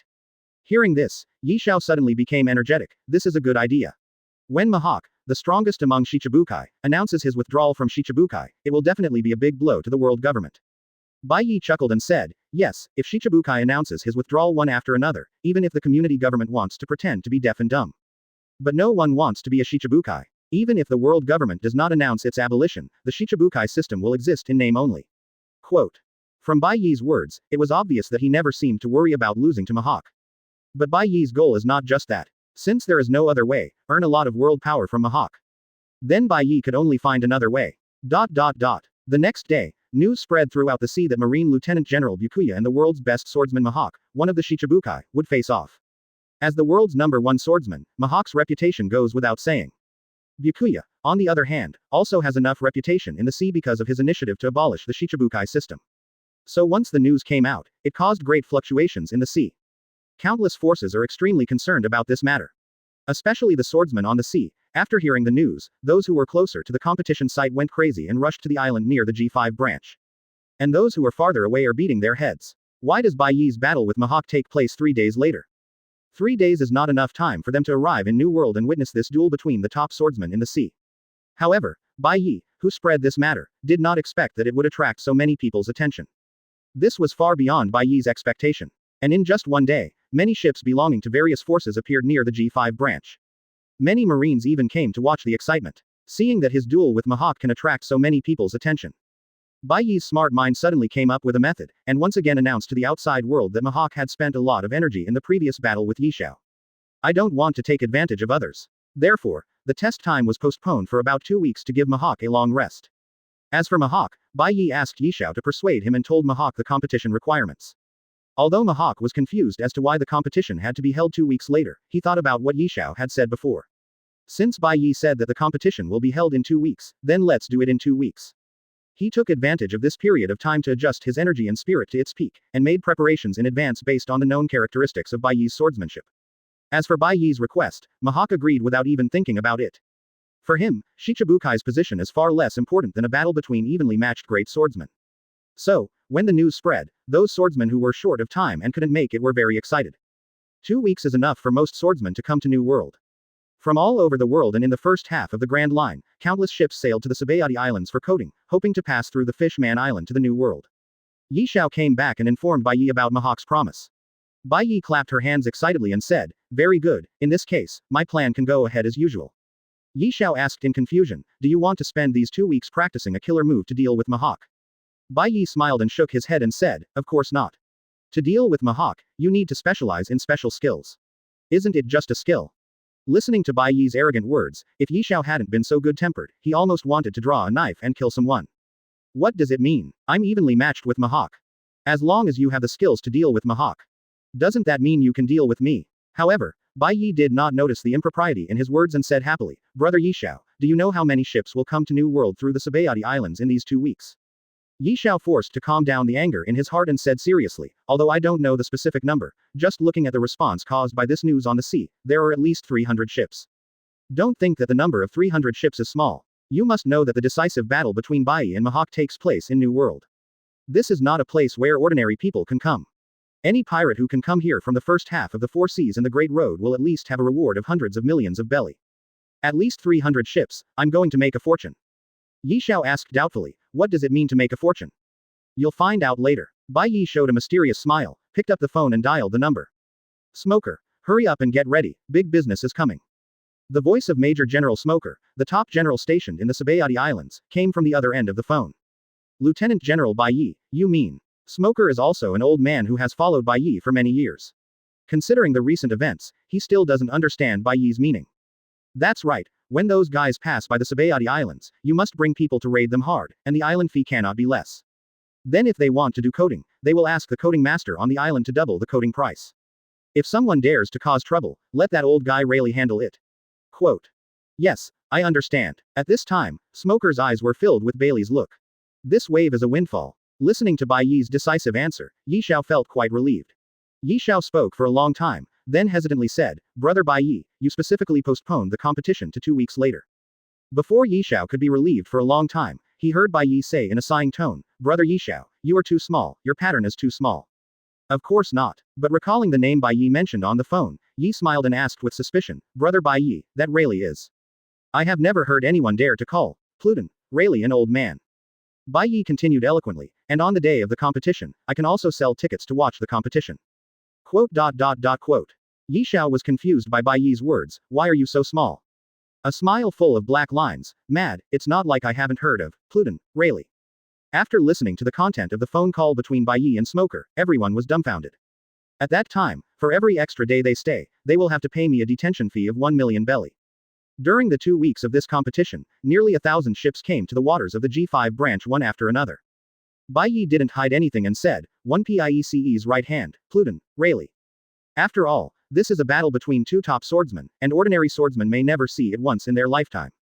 It seemed that his choice was correct. Bai Ye indeed had his own deep meaning in doing these things. Otherwise, he would be so angry that he would come over and chop you with a knife right now. So after hanging up the phone, Smoker quickly arranged for manpower to prepare, and informed Rayleigh that the old man was ready to take action at any time. You haven't heard of this, have you? Fortunately, Mihawk doesn't know the truth. For a moment I even felt like I was with the wrong person. And we can also sell the front positions that are more suitable for viewing at high prices, or even hold a small auction. And as a Marine Lieutenant General, you can actually command the legendary pirate. Don't you think it's outrageous? However, just when Yishao was unable to complain, he heard Bai Ye speak again. Don't tell Mihawk about this matter, otherwise, what if he asks me for dividends? Do you think this is not more profitable than those 300 ships? Do you think the higher price is worthy of your status as Mihawk? We even arranged for the legendary pirate, Pluton, Rayleigh to prepare to take action. Wouldn't it be to earn the Bailey of the 300 ships? I asked why you postponed the competition for 2 weeks. It turned out to be just to make money. There are thousands of ships, and the revenue is close to 1 billion Baileys in one day. If you want to watch the match, you have to pay a ticket fee of 1 million Baileys. After listening to Bai Ye's words, Yishao really wanted to say, you also know that you are a top swordsman. Why do you act like a businessman? Oh no, a profiteer. Yishao was really shocked. If this guy had chosen to go into business instead of being a marine, he would have become extremely rich, right? Yixia finally couldn't help it anymore and sighed in a low voice, only you can do such a shameless thing. It doesn't matter if it's a little more expensive, it doesn't feel right for me and Mihawk. Quote. Bai Ye said ambitiously, what's the point of earning those 300 ships worth of money? Chapter 166 Give me some face. Advertise here. As the competition time approaches day by day, more and more ships come to the waters under the jurisdiction of the G5 branch. The soldiers in the G5 branch were so busy collecting money that they were all in a trance. This is the first time in their lives that collecting money can be so boring. Not for anything else, just because the money to be charged is too much. Every ship that comes needs to pay the corresponding number of days of Bailey. And Marine will keep records of ships that pay Bailey. During inspections, if a ship is found to have failed to pay, the amount owed will be required to be paid. If you don't hand it over, the only outcome will be death. I can't even leave even if I want to. This is used to deal with the guys who don't want to pay and fish in troubled waters. As soon as this news came out, Bai Ye led the soldiers to collect tolls from the Big Mom pirates, one of the 4 emperors. Bai's reputation of asking for money but not his life resounded throughout the sea. Although Bai Ye's fees are quite expensive, the battle for the title of the world's best swordsman is really attractive. Therefore, when faced with high detention fees, most people can only hold their noses and pay. However, what Bai Ye didn't expect was that because he postponed the competition for 2 weeks, a considerable number of people had enough time to come to the G5 branch waters. Even the 4 emperors pirate group sent people to watch the battle. Except for the Beast's pirates, all the other 3 emperor pirates came to the waters of the G5 branch. Boats queuing up to pay tolls outside the jurisdictional waters saw a boat that seemed to be made of glutinous rice. And when they saw the unique flag on the sail with a top hat and collar decorated with fluff and a waving skull wearing lipstick, they all took a breath. As the ship got closer and closer, when they saw the figure standing on the ship, someone exclaimed in surprise, this is the 4 most powerful desert generals in the Big Mom pirates besides Big Mom. Unexpectedly, they all came. Quote. Katakuri, Smoothie, Cracker, and Snag stood at the bow of the ship, with their arms folded across their chests. They seemed to be coming with bad intentions and were menacing. Some people speculate that the Big Mom pirates may have taken advantage of Byakuya's fight with Mihawk to settle the tolls that Byakuya had collected from the Big Mom pirates before. This is also in line with what most people think. After all, it is a bit bold for a marine branch to dare to charge tolls from the 4 emperors pirate group. If the 4 emperors pirate group did not respond accordingly, then they would not be worthy of being called pirate emperors. Although Big Mom didn't come this time, the appearance of the 4 most powerful desert generals of the Big Mom pirates proved Big Mom's attitude. Most of the people were looking at Marine who was in charge of tolls in front and said angrily, huh, Marine, you deserve it. I think Lieutenant General Bai Ye is crazy about money and dares to charge us tolls. Now the 4 emperors pirate group has come to see them. Let's see how they deal with it. Quote. When the soldier in charge of collecting charges saw Katakuri and others, his heart trembled, and he quickly reported the news to Ferguson. The highest combat power among the 4 emperors pirates is indeed beyond their control. However, not long after, the situation on the scene changed again. Not far away came another ship that looked like a big bird, with long light cyan wings on both sides of the ship. As the ship rises and falls on the sea, it looks like leaping flames from a distance. Looking at the flag hanging on the sail, everyone present was even more shocked. It is no exaggeration to say that there may be people on the sea who do not know the name of Marine Fleet Admiral. But they definitely all know who the strongest man in the world is. The cross skull has two slender beards like crescent moons, which already shows the identity of the visitor. I didn't expect that even the members of the Whitebeard pirates would come. This ship is not the Moby Dick. Whitebeard himself probably didn't come. But after seeing the characters on the boat, someone lost his voice and said, the captain of the Whitebeard Pirates 1st Division, Phoenix, Marco. 2nd Division Captain, Fire Fist, Ace. Team 3 Captain, Diamond, Josie. Captain of the 5th Division, Foil, Beasta. The Whitebeard Pirates have almost reached their highest combat power. No way, is this battle so eye-catching. The two Emperor-level pirates have basically reached their strongest combat power. At this time, some people who passed by Fishman Island and came to New World secretly said, when I was passing by Fishman Island, I heard that Vice Admiral Byakuya seemed to have a grudge against Marco and Ace from the Whitebeard Pirates. Do you think it's because of this that the Whitebeard Pirates have basically reached their highest combat power? After hearing the news, everyone present couldn't help but secretly gasp. Just how capable of causing trouble is Marine Lieutenant General Byakuya. He successfully provoked the Big Mom Pirates and the Whitebeard Pirates. Moreover, he was ambushed by the Beast Pirates some time ago, and he managed to escape with all his strength. Good guy, this is how it works out. Of the 4 Emperor-level pirates, Byakuya provoked 3 of them. There was only one red-haired pirate group left without any movement. When Katakuri and Marco's ships arrived, the originally tightly arranged team gave way and forced a way out. This shows how powerful the 4 Emperors pirate group is in the New World. After seeing the Whitebeard pirates, Ferguson's phone was about to explode. Even Bai Ye and Yishao in the branch knew the news. When the two of them were on their way to the outskirts of the sea area, they asked with a confused smile, Brother Bai Ye, why do you think the Whitebeard pirates came? Bai Ye subconsciously said, I'm probably here to seek revenge. When the time comes, I'll beat him up if things go wrong. Seeking revenge. I gave Marco and Ace a beating at the beginning. I guess these two boys were dissatisfied. This time I brought someone here to cause trouble. Yishao almost fell into the sea when he heard this. Isn't this kid the reincarnation of a troublemaker? Why do you have a grudge against everyone? On the outskirts of the sea, Katakuri and Marco's ships rushed directly towards the Marines without any intention of slowing down. Looking at the posture of their two forces, let alone travel expenses. If they dare to stop them, the lives of these soldiers will probably be equal to the toll they give. Ace on Marco's ship and Snag on Katakuri's ship shouted at the Marine soldiers at the same time, where is Byakuya? Get him out. After the two of them finished speaking at the same time, they looked at each other, and there seemed to be sympathy in their eyes. It can be seen that the two of them should be the ones who were hurt the most by Bai Ye and were beaten the most severely by Bai Ye among their respective forces. Ace's idea is very simple. After he and Marco were defeated and humiliated by Bai Ye last time, he then determined to train hard, strive to greatly improve his strength in a short period of time, and then seek revenge on Bai Ye. It can be said that the intensity of Ace's training in the month after being defeated by Bai Ye was compared to the intensity in the previous 3 months. After this period of devilish training from his father, Ace feels that his strength has greatly improved. In addition, with so many brothers coming together, Ace will take advantage of this opportunity to avenge his shame. In other words, the weather has cleared up, the rain has stopped, and Ace feels like he is doing well again. Snag's thoughts are different from Ace's. In his opinion, his lack of strength means he is not good enough. There is no direct way to call parents to work hard. Although my mother's injury has not healed yet and she cannot come to the G5 branch. But my mother was very angry after the G5 branch collected tolls. He asked Brother Katakuri to take the 3 of them to the G5 branch to resolve the matter.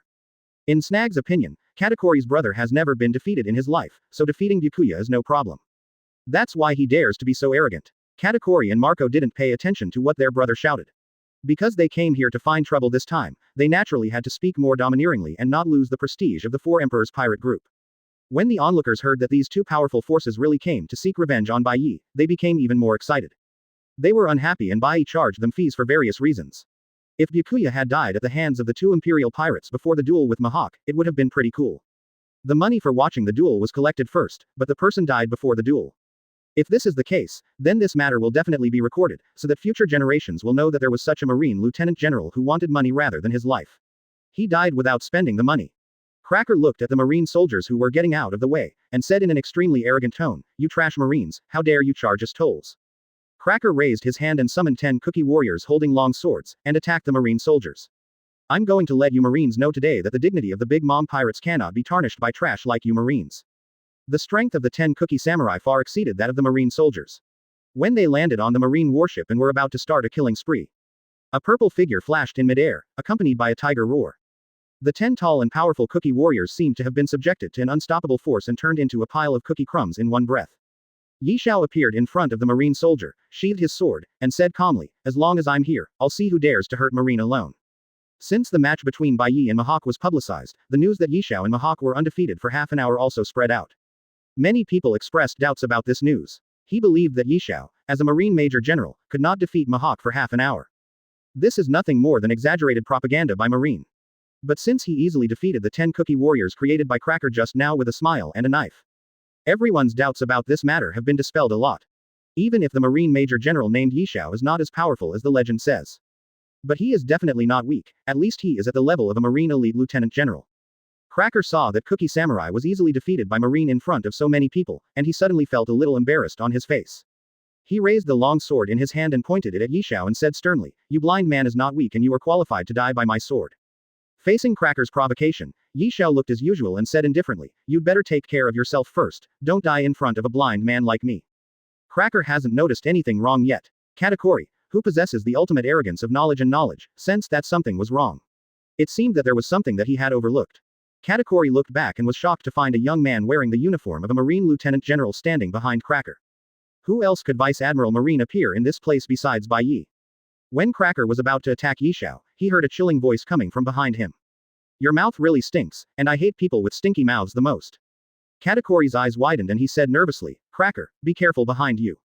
But it was too late. Cracker only felt a terrifying force coming from his waist, and the extremely hard biscuit shell wrapped around his body shattered instantly, revealing his true body inside. The whole person was kicked directly into the sky, and the others stared at what happened in front of them in stunned silence. Don't know what happened. Cracker, who was rising in midair, felt like his body was being torn in half by the force, and he kept coughing blood out of his mouth. Damn it, what happened? At this time, a figure wearing a white marine uniform appeared next to Cracker. Looking at the sudden appearance, Cracker trembled in disbelief. "Are you Bai Ye?" Bai Ye said with a malicious smile, "Congratulations on your guess, I will reward you with a rapid falling experience card." Seeing Bai Ye's smile, Cracker didn't hesitate at all and directly used the fruit's awakening ability. Layers of iron green biscuits grew on his body again, wrapping him inside. This biscuit is much harder than usual biscuits. It is no exaggeration to say that the hardness of this biscuit can even be compared to steel. This is also Cracker's strongest defensive move. However, Bai Ye seemed not to notice the iron green biscuits covering Cracker's body. He raised his right foot and hit Cracker's chest with a whip kick. The layers of biscuits on Cracker's body are like toys, breaking when touched, and the whole person shoots out like a cannonball, rolling up layers of air waves. Cracker's descent speed was extremely fast, and like a meteor, his body was ignited with hot flames and he fell from the sky. Katakuri frowned and said to himself, "Damn it." His hands turned into sticky glutinous rice and stretched continuously, forming a huge glutinous rice net, trying to catch Cracker. However, when the Cracker landed on the glutinous rice net, the terrifying force contained in it made Katakuri lose his balance and almost fell down. The aftermath of the power alone is so terrifying, wouldn't Cracker, who was kicked twice in the face. Katakuri was frightened and quickly pulled Cracker to his side. Only the whites of Cracker's eyes were left, and his face was extremely pale. Blood was flowing out of every pore on his body like it was free, and his whole body was covered in scarlet blood. The most terrifying thing is that the entire body is in an extremely twisted V shape, and all the bones above the waist are broken. Seeing that there is less air coming in and more air coming out, it looks like his life is not going to be long. If it hadn't been for Katakuri's fruit ability to catch Cracker, Cracker would have been kicked to death by Byakuya. If Yi Xiao took action, everyone was surprised. Then Bai Ye's action brought extreme fear to everyone. A big pirate like Cracker will be destroyed immediately with one move. I am afraid that only the top experts at the general level are qualified to do this kind of thing. In other words, Bai Ye's strength is his arrogant capital. However, after seriously injuring Cracker, Byakuya still stood arrogantly on Katakuri's ship, not paying any attention to the highest combat power in the Big Mom pirates. Katakuri looked at the dying Cracker, filled with rage, and handed Cracker to Smoothie beside him. Does Lieutenant General Byakuya put too little emphasis on the Big Mom pirates? Do you really think our Charlotte family can be bullied? Bai Ye shrugged and said, "Can't I be bullied?" If it wasn't inconvenient to say, Byakuya really wanted to ask Katakuri, "Did I bully the Big Mom pirates? Your mother is lying in bed recovering from her injuries, wasn't it because of me?" The tension between the two is getting stronger and stronger. Seeing this situation, everyone looked forward to what would happen next. Although Cracker is not weak in strength, he is still far behind his older brother Katakuri. Katakuri is the strongest fighting force in the Big Mom pirates besides Big Mom. And Bai Ye's easy defeat of Cracker just now had already proven his strength. The battle between these two will definitely be quite exciting, perhaps even as good as the battle between Byakuya and Mihawk. Marco and Ace, who were not far away, couldn't help but frown when they saw that familiar figure. Marco sighed and said slowly, "This guy's strength is like a bottomless pit. Do you think you can defeat him?" When they actually fought, they found that they were still vulnerable to him. Quote. After saying that, Marco turned to look at Ace and asked, "Do you really think that your current strength is enough to fight him and avenge your original revenge on Fishman Island?" Ace remained silent. After hesitating for a moment, he said with firm eyes, "I want to try it." When Marco heard this, a trace of sadness flashed in his eyes, but then disappeared, patting Ace on the shoulder and saying, "We'll help you." Josie and Beasta said at the same time, "We are 4 brothers together." Ace replied loudly, "Yeah." However, Ace didn't know what the consequences of saying, "I want to try," would be. At this age, Ace only knows how to take revenge, and does not think about anything more. The battle between Katakuri and Byakuya is about to break out. I saw Katakuri's hesitant haki suddenly activated, and when he was about to sense Bai Ye's short future, his face suddenly turned pale, and the clothes on his back were all wet with sweat. Because his knowledge and color haki was actually unable to predict Byakuya's future. This was the second time Katakuri encountered such a situation after cultivating his knowledge and color haki to the highest level. The person who was unpredictable last time was the leader of the Yi organization who seriously injured my mother, Yi. Wait, White Knight. Katakuri suddenly looked up at Byakuya, only to see a mysterious smile on Byakuya's face. Could it be that? Katakuri's heart was filled with shock. If the White Knight in front of him was really Knight, it would be too terrifying. The mysterious leader of the Knight organization turns out to be the Marine Headquarters Lieutenant General. If he spreads this news, I'm afraid the entire sea will be shocked by it. However, just as Katakuri was shocked, Senshi Haki suddenly sensed something, and some images of Byakuya emerged in his mind. This confused Katakuri. Did he guess wrong? Katakuri shouted angrily, "Shut up, everyone. Listen to me on this matter." After dealing with Katakuri, Shiro Yoruichi suddenly appeared on Marco's ship. "But if there is another cracker, I will not show mercy. Or do you choose to be beaten to death by me and claim Whitebeard's man with 10 times your bounty?" Katakuri's attitude was extremely respectful, making people wonder why such a change occurred. "Brother Katakuri," Byakuya casually said to Katakuri, "in that case, just increase the fee paid by your ship 10 times. Katakuri was digesting the shock Bai Ye had brought to him, took a deep breath, slowly shook his head and said, "I'm fine." However, before Katakuri could think more, he heard Byakuya on the screen say. He has no doubt about Bai Ye's strength and Bai Ye's ability to do what he says. You chose to pay 10 times the fee. Oh, the flames are so scary. I'm even afraid of being burned to death by you. Bai Ye's words are more arrogant than Ace and Snag, but Bai Ye has arrogant strength. This is the first time Katakuri's brother has said harsh words to them since they were young. I am very optimistic about you as a subordinate, so I will show you some kindness and tell you my identity. Everyone saw that before Byakuya took action, Katakuri looked as if he had seen a ghost, and his whole body was shaking, as if he had seen the most terrifying thing in the world. Also, if my identity is exposed, I will take the people from the Knight organization and kill all the Big Mom pirates without leaving a single person behind. Katakuri's next move surprised everyone. I hope you can take good care of your younger brothers and sisters and prevent them from seeking death. Bai Ye shouted that it was scary, but his hand was already on Feng Ming. You know I am a man of my word. If I say I will kill your whole family, I will kill your whole family. Brother Katakuri, Smoothie and Snag shouted at the same time. Katakuri looked at Byakuya in surprise. He could actually warn him through his own haki. What kind of ability is this?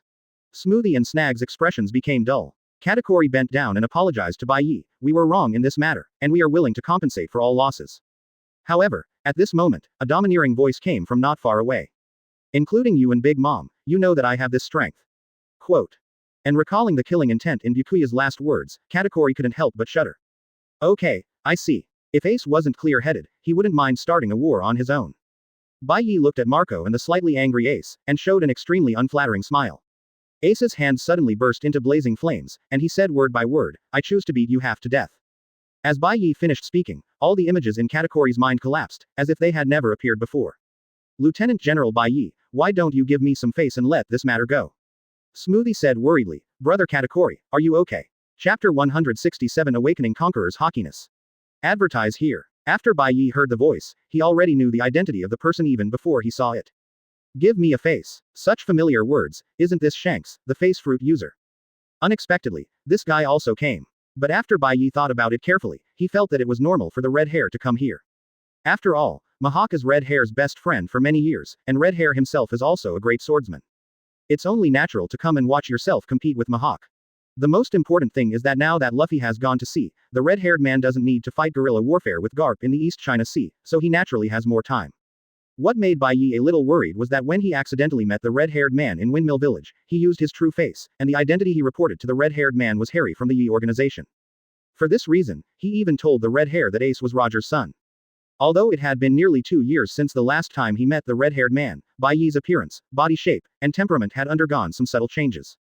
For ordinary people, it is difficult to recognize these subtle changes in strangers who have not seen each other for 2 years and meet again. But with the red-haired eyesight and the extremely high IQ of Beckman, he might be able to recognize his identity. If he was really recognized, it would be a big trouble for Bai Ye. After all, Marine's world power has not yet been earned enough.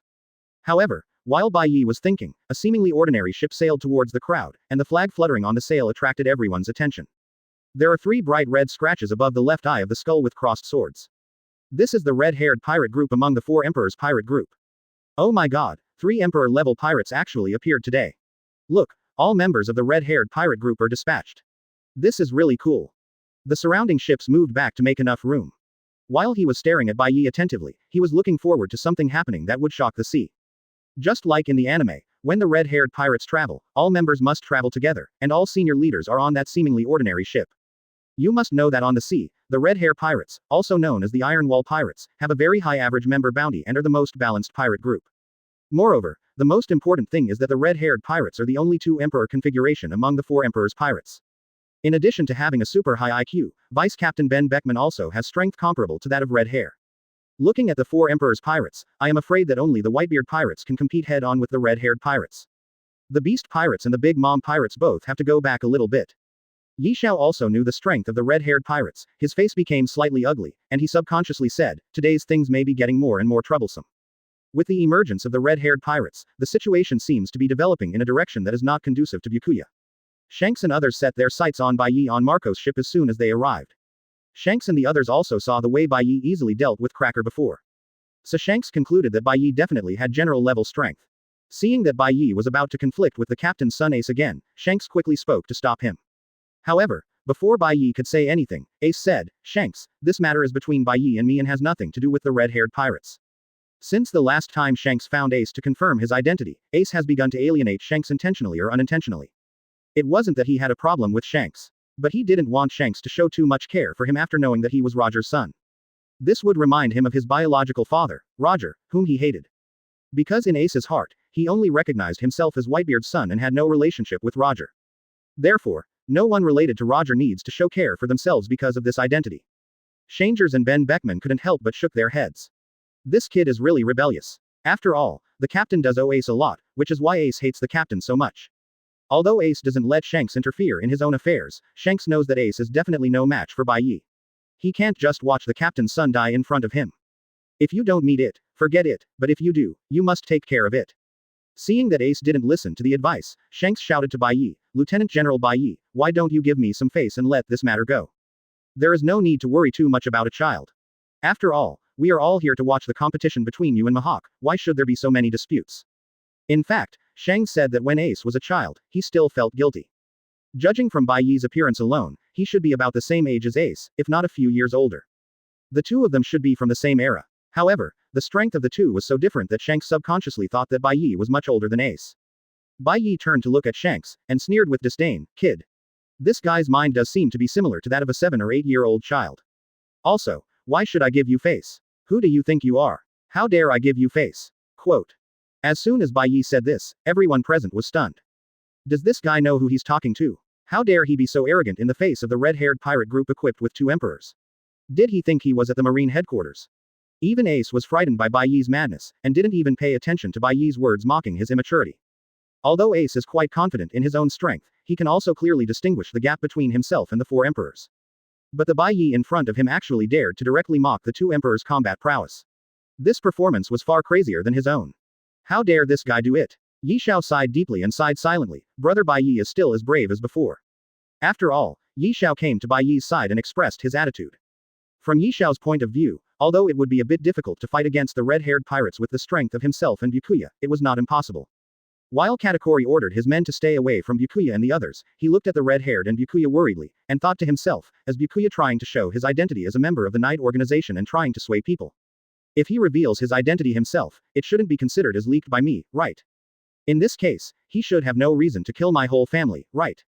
Questions kept swirling in Katakuri's mind. There was no way Bai Ye put too much pressure on him. For the sake of his younger brothers and sisters, he must be cautious, and more cautious.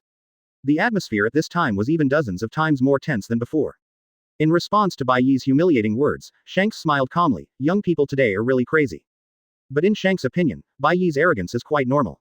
To have a strength comparable to that of a general at such a young age really means you have crazy capital. But after Ben Bateman saw Bai Ye clearly, a glimmer of doubt flashed in his eyes, and he whispered a few words in Shanks' ear.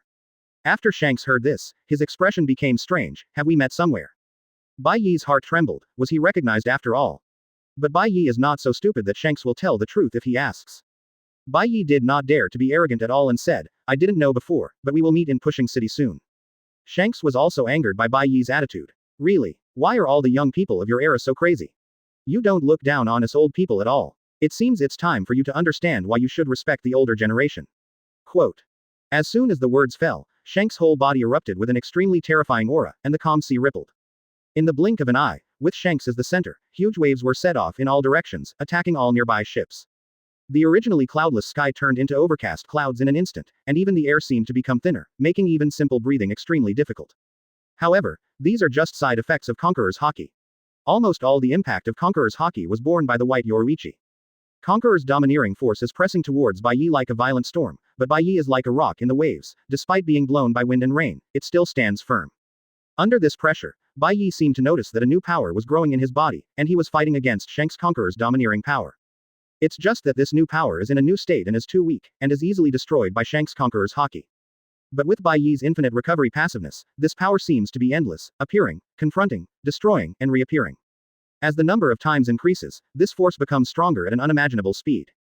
If it was just an airflow the size of a hair before, it is now as thick as a baby's arm. And instead of slowing down, this powerful speed has become even faster. Bai Ye silently felt the changes in his body and murmured, could this be Conqueror's domineering spirit? Conqueror's Haki is the Haki that only one person among millions of people possesses. It means having the qualifications of a king to stand above others. Although at first glance, Conqueror's domineering looks like a bad street in New World, it's something everyone has. But there are still only a few people who actually own it. Moreover, most people are at the initial stage of using Conqueror's Haki, and can only use Conqueror's Haki to carry out mental shocks indiscriminately. Unlike the red-haired man, he cannot accurately target the Conqueror's Haki at the White Yoruichi. Of course, this kind of use is only the intermediate stage of Conqueror's Haki. The true use of Conqueror's Haki, among those who awaken Conqueror's Haki. There are only a very few strong people who can wrap it around their weapons to increase their power, and can actually attack the enemy within a certain distance without making contact. If Byakuya and Red Hair actually take action, then they will be able to see the true use of Conqueror's domineering power. The awakening of Conqueror's Haki was completely beyond Bai Ye's expectation. After all these years, Bai Ye thought it would be difficult for him to awaken Conqueror's Haki. After all, I have been so arrogant in Marine, and I haven't awakened Conqueror's Haki yet. This made Bai Ye begin to doubt whether he did not have the qualifications for a king. But I never thought that I would actually wake up under the force of Shanks' momentum. It's really an unexpected surprise. Bai Ye opened the system panel and saw that there was indeed one more special skill. Open black lens bracket Conqueror's dominance LV1, 97%, close black lens bracket. Bai Ye originally wanted to use the power of the world to increase the level of Conqueror's Haki, but he saw that Conqueror's Haki was about to rise to the next level. This should all be Shanks' credit, right? Bai Ye instantly gave up the idea of using world source power to enhance Conqueror's Haki. The world source power required to improve Conqueror's hegemony is twice as much as the world source power spent to improve the other two-color hegemony. But now, Shanks, a free coolie, happens to be working for him. Why do you need to spend the world's energy? A few seconds later, Bai Ye heard the system prompt, Conqueror's dominance LV2. Don't poke it, really don't poke it. In this way, the two sides were deadlocked in this momentum competition. Bai Ye was afraid that Shanks would choose to attack directly and gave up using Conqueror's Haki. So he pretended to be barely holding on, as if Shanks persisted, Bai Ye would be overwhelmed by his momentum. Facing Shanks's Conqueror's Haki, Ace, who also possesses the qualifications of a king, feels an unspeakable terrifying pressure on his Conqueror's Haki.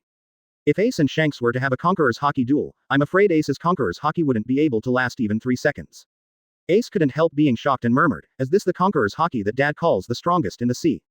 This sense of oppression is even stronger than that of Dad. Even the powerful Byakuya looked helpless when faced with Shanks' Conqueror's Haki. Could it be that this is the top strength of Dahai? Yi Xiao sensed Bai Ye's difficult appearance, took out the sheath of the knife in his hand, and raised his hand to attack Shanks. At the same time, Ben Beckman, who was beside Shanks, pulled out a golden short gun from his waist at an extremely fast speed and pointed it at Yi Xiao. It seems that as long as he smiles and moves, he can shoot through the head of Yi Xiao. Yi Xiao sensed an aura of danger from Ben Beckman, but it was limited to danger. Yi Xiao doesn't think he is weaker than Ben Beckman. I am usually self-effacing, but I still have enough confidence when I laugh. However, Bai Ye suddenly stretched out his hand to stop the smile, gritted his teeth and said, "No need to take action, I can hold on." He smiled in confusion and said, "Brother Bai Ye, why do you insist on holding on?" From Yi Xiao's point of view, without awakening Conqueror's Haki, Bai Ye was already in a disadvantageous situation facing Shanks. It is unwise to use your own shortcomings to compete with other people's strengths. Hold on. Exerting Conqueror's domineering power for such a long time is also a big burden for Shanks. After all, if word gets out, it will be bad for Shanks' reputation. Bai Ye was immediately dissatisfied with Shanks and said, "What did you do? I was almost upgraded. Why is Conqueror's domineering gone?" After Shanks listened to Ben B. Kerman's suggestion, he felt that it made sense. I also want to directly support Conqueror's Haki to the full level like this. Could it be that Shanks' Conqueror's Haki caused serious internal injuries to Bai Ye? The waves gradually calmed down and the sky returned to its previous clear state. However, Bai Ye looked at Conqueror's Haki in the skill bar, which was almost reaching level 6, but there was still no movement. Ben Beckman also noticed that something was wrong and said softly, "How about letting this matter go? I always feel that this guy across from me is not normal." He would never believe Bai Ye's confused look again. If he is really a member of the Night Organization, they must have their own purpose lurking in Marine. Time passed by, and Bai Ye still looked half dead, looking like he couldn't hold on any longer. As long as you persisted for a while longer, you would be able to win. In order to save the world's energy, how could Bai Ye let go of Shanks, the best free labor force in the sea? This is indeed good news for them Marine.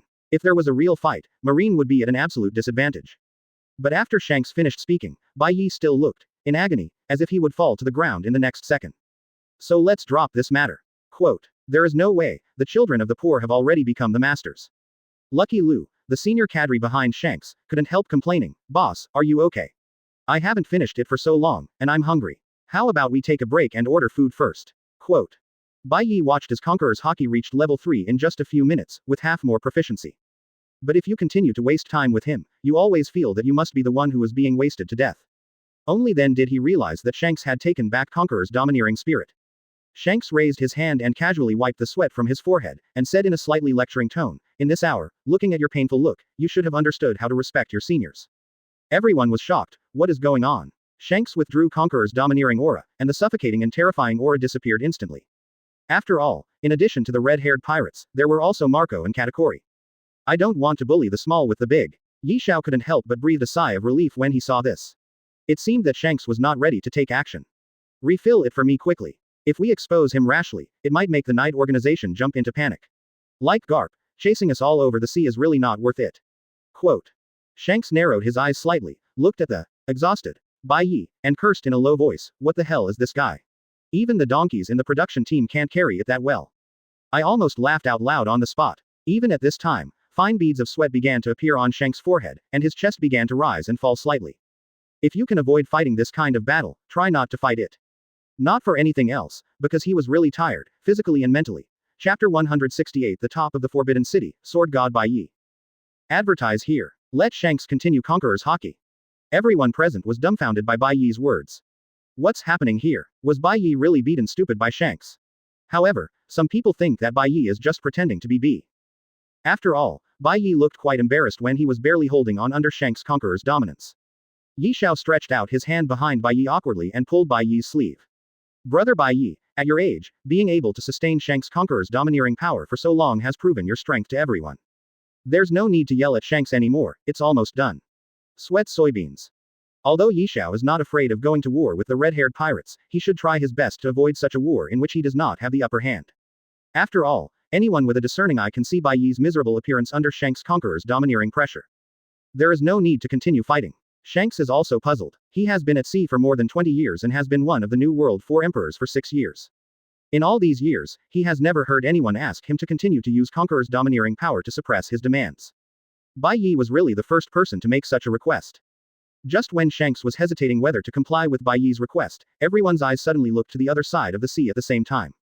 A small bicycle rides leisurely on the sea, not in a hurry, not arrogant, not impetuous, just as casual as traveling. Looking at the entire sea, only Marine General Aokiji can possess this kind of casual attitude.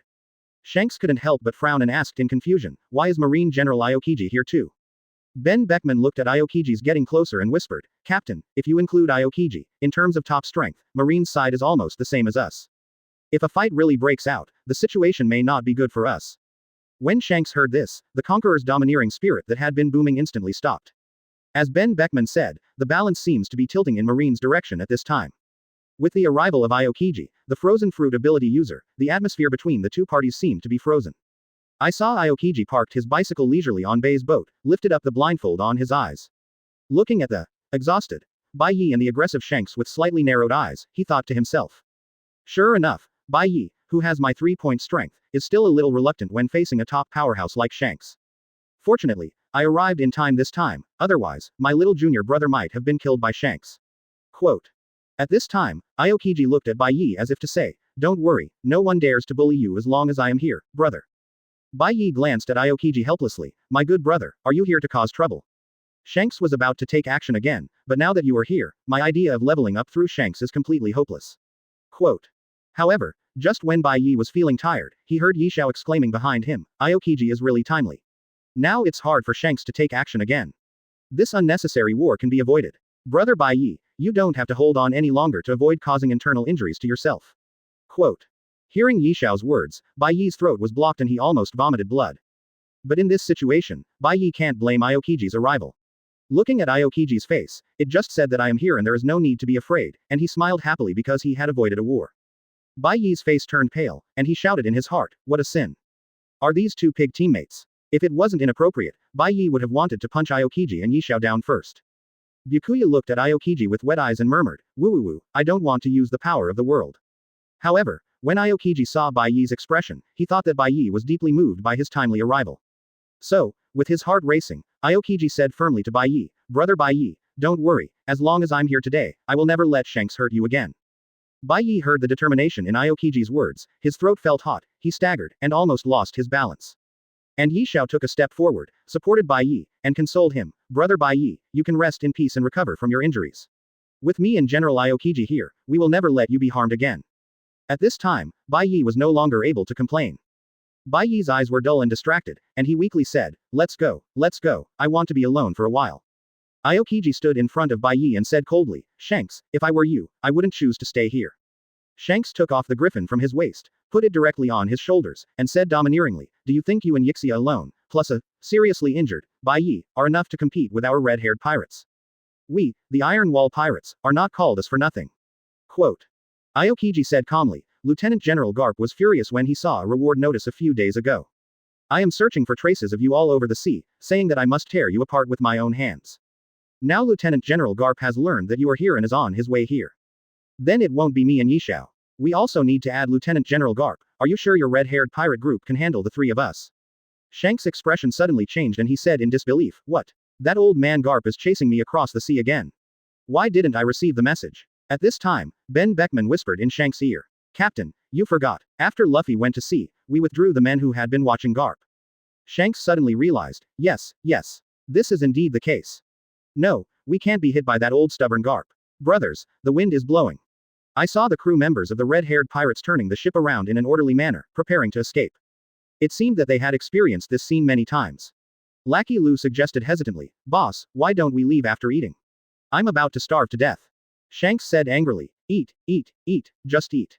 After eating, we can all go to the city to eat. There is no food in the city, why don't we eat here first? Even if you are captured and pushed into the city, at least you will enter after you are full. Quote. However, just as Lackey Lu was explaining to Shanks how he could not get food after entering Impel Down City, Jesus Bu directly covered Lackey Lu's mouth. Didn't you see that the boss's face has changed? If you keep talking, be careful that the boss will throw you into the city. Lucky Lu saw that Shanks's face had turned livid, so he stopped talking. After hearing the news that Garp was coming, in addition to Shanks' reaction, Ace on the other side was also in a panic. Grandpa is coming. If I are caught by Grandpa, won't I be beaten to death? In Ace's mind, he would remember when his grandfather heard his shouting for One Piece when he was a child. I had the painful experience of being beaten by my grandfather until my head was full of bruises. So, Ace quickly said to Marco, let's go. If Grandpa sees us, we will all go into the city. Marco knows the relationship between Ace and Garp, so he also understands what terrible things will happen if Garp finds out that Ace is here. Without any hesitation, Marco gave the same order as Shanks. They were also ready to run away. But before leaving, Ace did not forget his archenemy, Bai Ye. He shouted to Bai Ye, who was carried back to the marine warship with a smile, Bai Ye, I think you were seriously injured this time, so I won't bully you. The next time we two meet again, I will definitely defeat you to avenge the original incident on Fishman Island. When Bai Ye heard this, one Buddha, who was almost out of breath, was born, and two Buddhas ascended to heaven. Damn it, any cat or dog would dare to poop and pee on my Bai head now. Still not bullying me. Why don't you bully someone? If Lousy doesn't beat the shit out of you, my surname will not be Bai. Just when Bai Ye was furious, he suddenly realized a very important question. These guys have run away, what should I do with the source of my world? What to do with my conqueror's hockey? The most important thing is that they haven't given me the money yet. No, we can't let them go. Bai Ye wanted to struggle out of Yishao's support, but was hugged tightly by Yishao. Yishao said sincerely, Brother Bai, you are seriously injured now, so you must not get excited. General Aokiji has forced them away. We are safe and everything is fine. At this time, Aokiji walked up to Bai Ye and said proudly, Junior brother Bai Ye, did you see it? I just said a word and forced the red-haired pirates and the white-bearded pirates to retreat. This is the benefit of being able to use your brain. It is not much better than a Kainu who only knows how to fight and kill. How about it, senior brother, am I good at it? Byakuya raised his trembling fingers towards Aokiji, and said with trembling lips, you are so awesome. Come on, if you can survive one punch from me, then you are really powerful. Aokiji thought that Bai Ye didn't want him to see him in such embarrassment, so he said such words. So, Aokiji casually slapped Bai Ye's fingers away and chuckled, you only have 3/3 of my strength. Let alone one punch from you, even if I get 30 punches from you, what impact will it have on me? You'd better take good care of your injuries and stop showing off. If you are in danger next time, senior brother, I may not be able to arrive in time like this time. Quote. After hearing Aokiji's words, Bai Ye couldn't help but widen his eyes, his face full of shock. Oh my god, Ace once saw that I was seriously injured and didn't want to bully me. Then there was Aokiji who could take 30 punches from me without any impact. The most important thing is, Aokiji actually said that I only have 3 points of his strength. How did he calculate that? What happened to this world? They are obviously so ordinary, but why are they so confident? ... Time quickly came to the appointed time. The competition place agreed upon by Bai Ye and Mahak is located on the island where Mahak is located. So early in the morning and all day long, we took the Jijo to the island. Bai Ye stood on the bow of the Jijo, with Feng Ming on his waist. The cloak behind him was rustled by the sea breeze, and his whole body revealed an indescribable sharpness. It was like a sword that had been gathering dust for many years and was about to be unsheathed, its sharp edge revealed. Yishao and Aokiji were not far away from Bai, and the two were discussing something. Brother Yishao, why has junior brother Bai Ye been so cold since he was injured that day, and he doesn't even want to say a word to us? You are also a great swordsman, do you know what Bai Ye's situation is now? Aokiji looked at Bai Ye's back, with a thoughtful light in his eyes, and asked Yishao. When Yishao heard Aokiji's question, he slowly stroked the crutch in his hand and said softly, I can understand brother Bai. I have fought against Mahak, and I know that his strength is probably no less than that of Bai Ye and me. The reason why brother Bai Ye doesn't want to talk to us is because Mahak puts too much pressure on him. He must concentrate on today's competition. Quote. Aokiji showed an expression of sudden realization. He felt that what Yishao said made sense.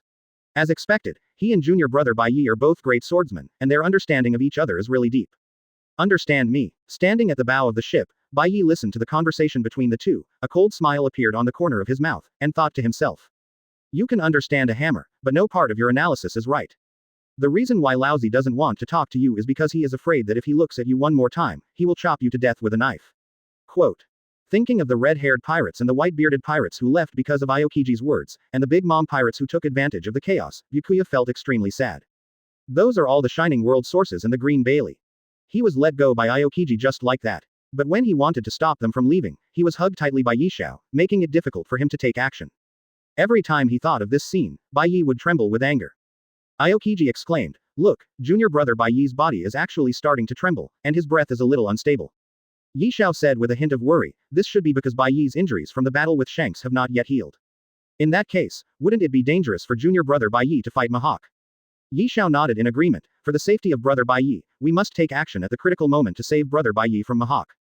Aokiji said confidently, don't worry, as long as I'm here, I will never put junior brother Bai Ye's life in danger. What the two of them didn't notice was that after they finished speaking, the aura exuding from Bai Ye became even more fierce. From an angle that no one could see, Bai Ye's left hand firmly grasped Feng Ming's right hand, and kept persuading himself. Calm down, you must be calm. If you really kill the two of them, all your previous efforts will be in vain. Bai Ye, who was constantly fighting with himself, finally came to the island where Mahak was. However, before the White Knight arrived, the island was already densely surrounded by onlookers. These are paying customers who have paid a lot of money to be able to watch. After everyone saw Bai Ye coming, they also made way for an empty road and allowed Bai Ye to pass. Before arriving at the island, Yi Xiao and Aokiji cheered to Bai Ye, "Brother Bai Ye, junior brother, let's go and fight. With us here, you don't need to worry." Bai Ye was silent, jumped off the boat, and stepped on the soft beach. On this small island, there are exactly two peaks of the same height and size, which are parallel. Mihawk stood indifferently on the mountain on the left, waiting for the arrival of the White Knight. However, when Bai Ye stood on the mountain on the right, he realized something was wrong with this island. Why isn't this island so serious? These two peaks are ridiculously long. I believe it if you say this is what happens in humans. It is similar to the Gill Island that Bai Ye first landed on. Bai Ye suddenly began to wonder if the name of this island had as much meaning as Gill Island, right? Bai Ye asked, "Mihawk, do you know the name of this island?" "What's the name of the island?" Mihawk didn't know why Bai Ye asked this question. Mihawk, who concentrates on swordsmanship, has never put his mind on men and women. Even in the original work, Perona, who lived with him for 2 years, was just a small A. According to the difference between the two peaks, they were thousands of miles apart. Mihawk, who lacks objective reference points, has no idea what is special about this island. Mihawk said coldly, "I just found a small island in this sea area. This island did not appear on the record pointer. It should be an unnamed island." After listening to Mihawk's words, Bai Ye suddenly became interested and said enthusiastically, "In that case, let's give this island a name. Bai Ye, we are here to determine the best swordsman in the world, not here to play house." Mihawk is a little confused about Bai Ye's brain circuit. Shouldn't he put the decisive battle first at this time? Why give a name to an unknown island? Bai Ye paid no attention to Mihawk's words and continued, "You also said that we will create the world's best swordsman on this small island. In this case, it is even more necessary for us to give this island a name." Quote. When Mihawk heard this, he felt that what Bai Ye said was quite reasonable. After all, the battle between the two today can be regarded as a battle between the two strongest swordsmen on the sea. It would be better to give a loud name to the place where the battle took place. When Bai Ye saw Mihawk nodded in agreement with his suggestion, he asked him, "Do you have any good suggestions?" Quote. Mihawk was silent. Coming up with a name is even more difficult for Mihawk, who is a novice at naming, than letting him stop using a sword in his life. When Bai Ye saw Mihawk's entangled look, he realized that he was forcing Mihawk into trouble. This is like entering the women's bathhouse with a smile. For Yi Xiao, it is not enjoyment, but a kind of torture. Hey, bringing Sonic in would be a kind of torture. For some reason, Bai Ye always thinks of Sonic when he thinks about this matter. Ahem, let's get back to the topic. Bai Yeben thought of a name that fit the actual situation, such as Twin Peaks Island, Holy Peak Island, and the like. But I thought it would be written in the report in the future that Bai Ye defeated Mihawk on Twin Peaks Island and won the title of the world's greatest swordsman. The more I think about it, the more awkward I feel. So Bai Ye suddenly had an idea and said to Mihawk, "How about calling this island the Forbidden Island?" The two of them were standing on the twin peaks of the island, which could be regarded as the top of the Forbidden City. To decide who is the best swordsman in the world is just like Yi Gucheng and Examen Shui in Ji Yulong's novel Decide the Name of the Sword God. It's a tribute to the remake of One Piece. And Mihawk has no say in the naming. After hearing Bai Ye's name, he nodded in agreement without thinking.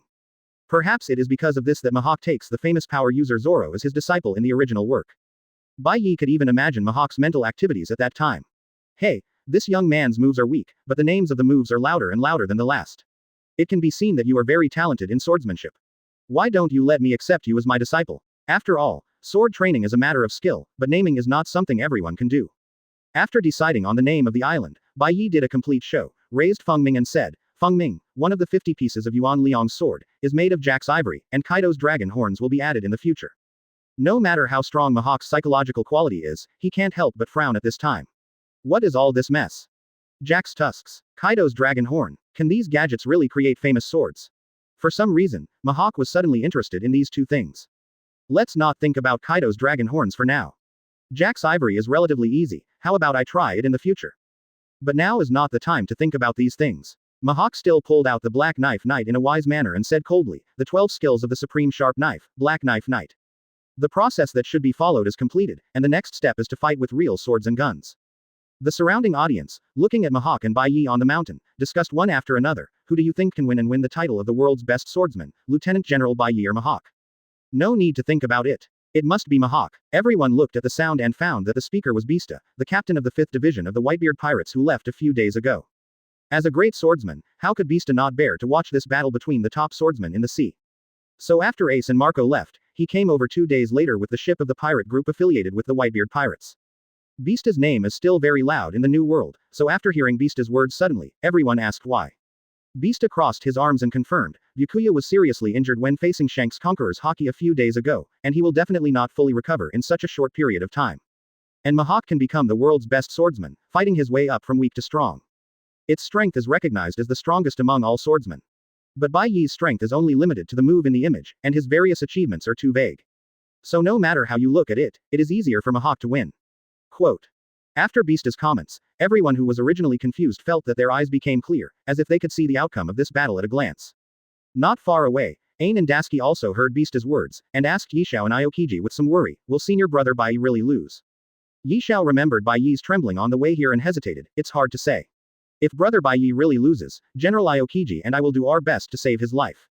Aokiji's expression was not as serious as Yishao, and he comforted him, junior brother Bai Ye has 3 points of my strength, so he will not be defeated by Mihawk so easily.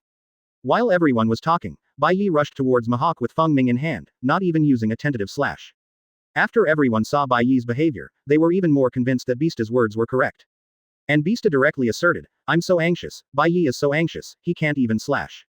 In this case, he will only lose faster. Quote. Because Mihawk had fought against Dasky and Ain, he had an introduction to Bai Ye's swordsmanship characteristics. Quick and cutting, both are available. After these 2 weeks, he has found a way to restrain these 2 points. Ding, ding, ding, but he didn't expect Bai Ye's strength to be so terrifying.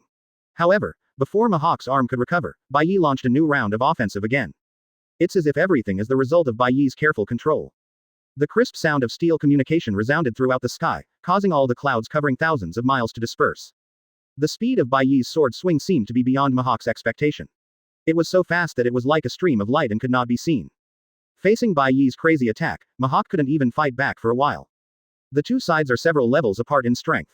Unfortunately, in the fight with Bai Ye, Mihawk was equivalent to the female swordsman. The wind in his hand is covered with dark-armed domineering energy, which is extremely deep and seems to be able to absorb all the light into it. In this case, Mihawk can only respond with the vague perception of seeing, hearing, and color domineering. He used a little more force on that sword blow just now. Bai Ye also looked at Mihawk with some surprise. Unexpectedly, the black sword knight in Mihawk's hand was not knocked away.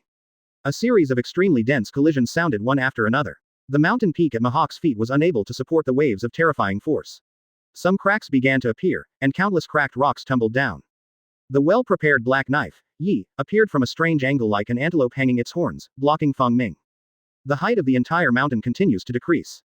Mihawk wanted to take advantage of Bai Ye's exhaustion to fight back, but he felt that Bai Ye's strength seemed to be endless, and the force of each sword was the same, without any deviation. Although he blocked Bai Ye's attack, Mihawk didn't feel any joy in his heart, and instead became more cautious. Why is the plot different from what they thought? Is this really a sword? I don't think the hammer is that strong. Recalling what Yishao and Aokiji had done, Bai Ye didn't hold back at all. Ding. He truly deserves to be the best swordsman in the world. Byakuya directly activated his ultimate move. At this moment, Mihawk in front of him seemed to have turned into a smile in Aokiji. Mihawk blurted out, this knife of yours is also a black knife.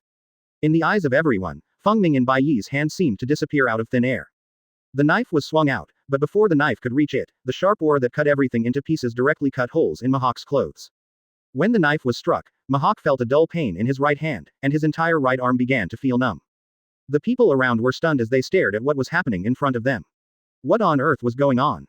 This is. Byakuya suppressed Mihawk. It feels like a male swordsman and a female swordsman of the same level are fighting against each other. Mihawk indeed responded based on Bai Ye's quickness and slashing. So, at the moment when Feng Ming fell at an extremely fast speed. Aurora Atomic Slash. Chapter 169 3 Swords, Lu Zoro. Advertise here. Even a person with a firm mind like Mihawk can't help but have deep doubts in his heart when facing the stormy attack of the White Knight. Am I really Bai Ye's opponent? This is the first time Mihawk has had such a question since he became the world's #1 swordsman. Even when Mihawk was fighting against his longtime friend Shanks, he never had such thoughts. Bai Ye put too much pressure on Mihawk. This kind of pressure cannot be brought by opponents of the same level, but only opponents who are several levels higher than themselves can have such a strong sense of oppression. But Mihawk is not the kind of person who surrenders when he knows he is losing. Even if he is really not as good as Bai Ye, Mihawk will still try his best until the last moment. Although he was defeated step by step by Bai Ye's attacks, after blocking a blow, Mihawk endured the pain in his right arm and forcefully slashed towards Bai Ye's chest with the knife in both hands. To win this competition, what Mihawk needs to do most is to break Bai Ye's attacking rhythm.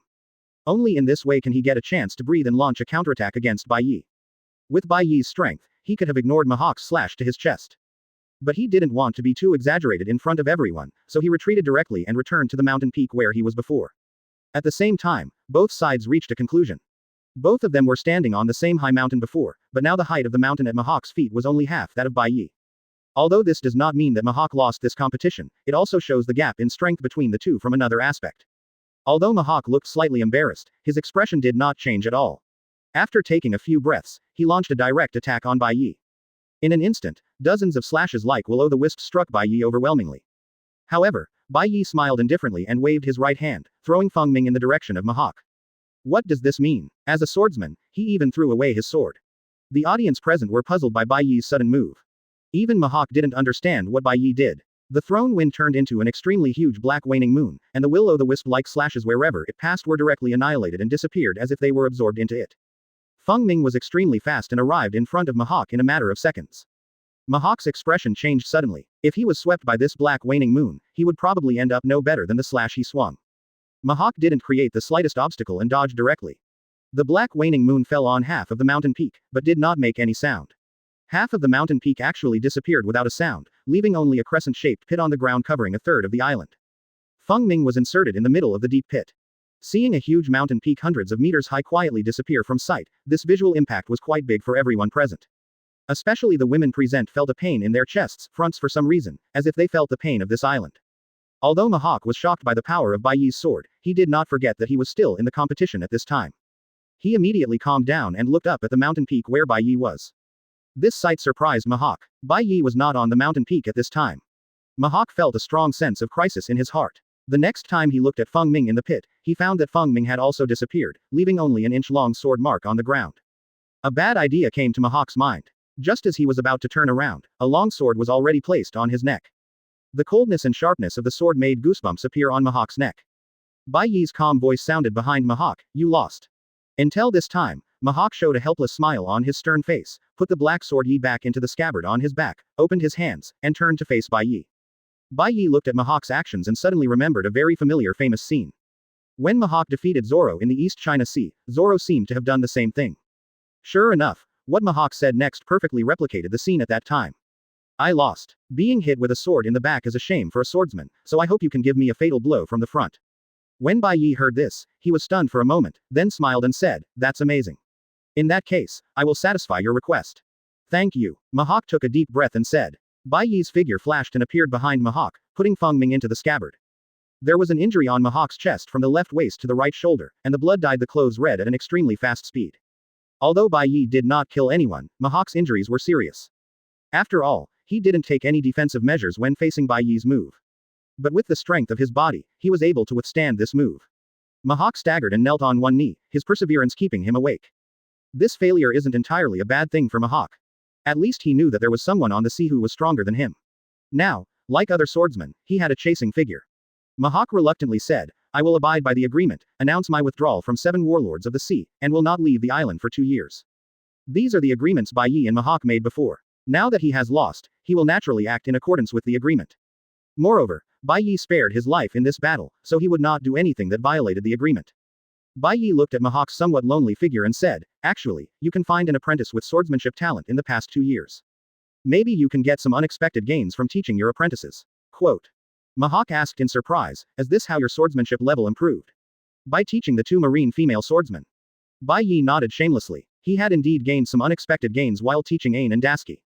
Although these gains have nothing to do with kendo, in Bai Ye's opinion, they are more joyful than the gains in kendo. Bai Ye wanted to try whether his words could also affect the direction of the plot. Then he said to Mihawk, "When I was in the East China Sea, I met a swordsman genius with extremely outstanding swordsmanship.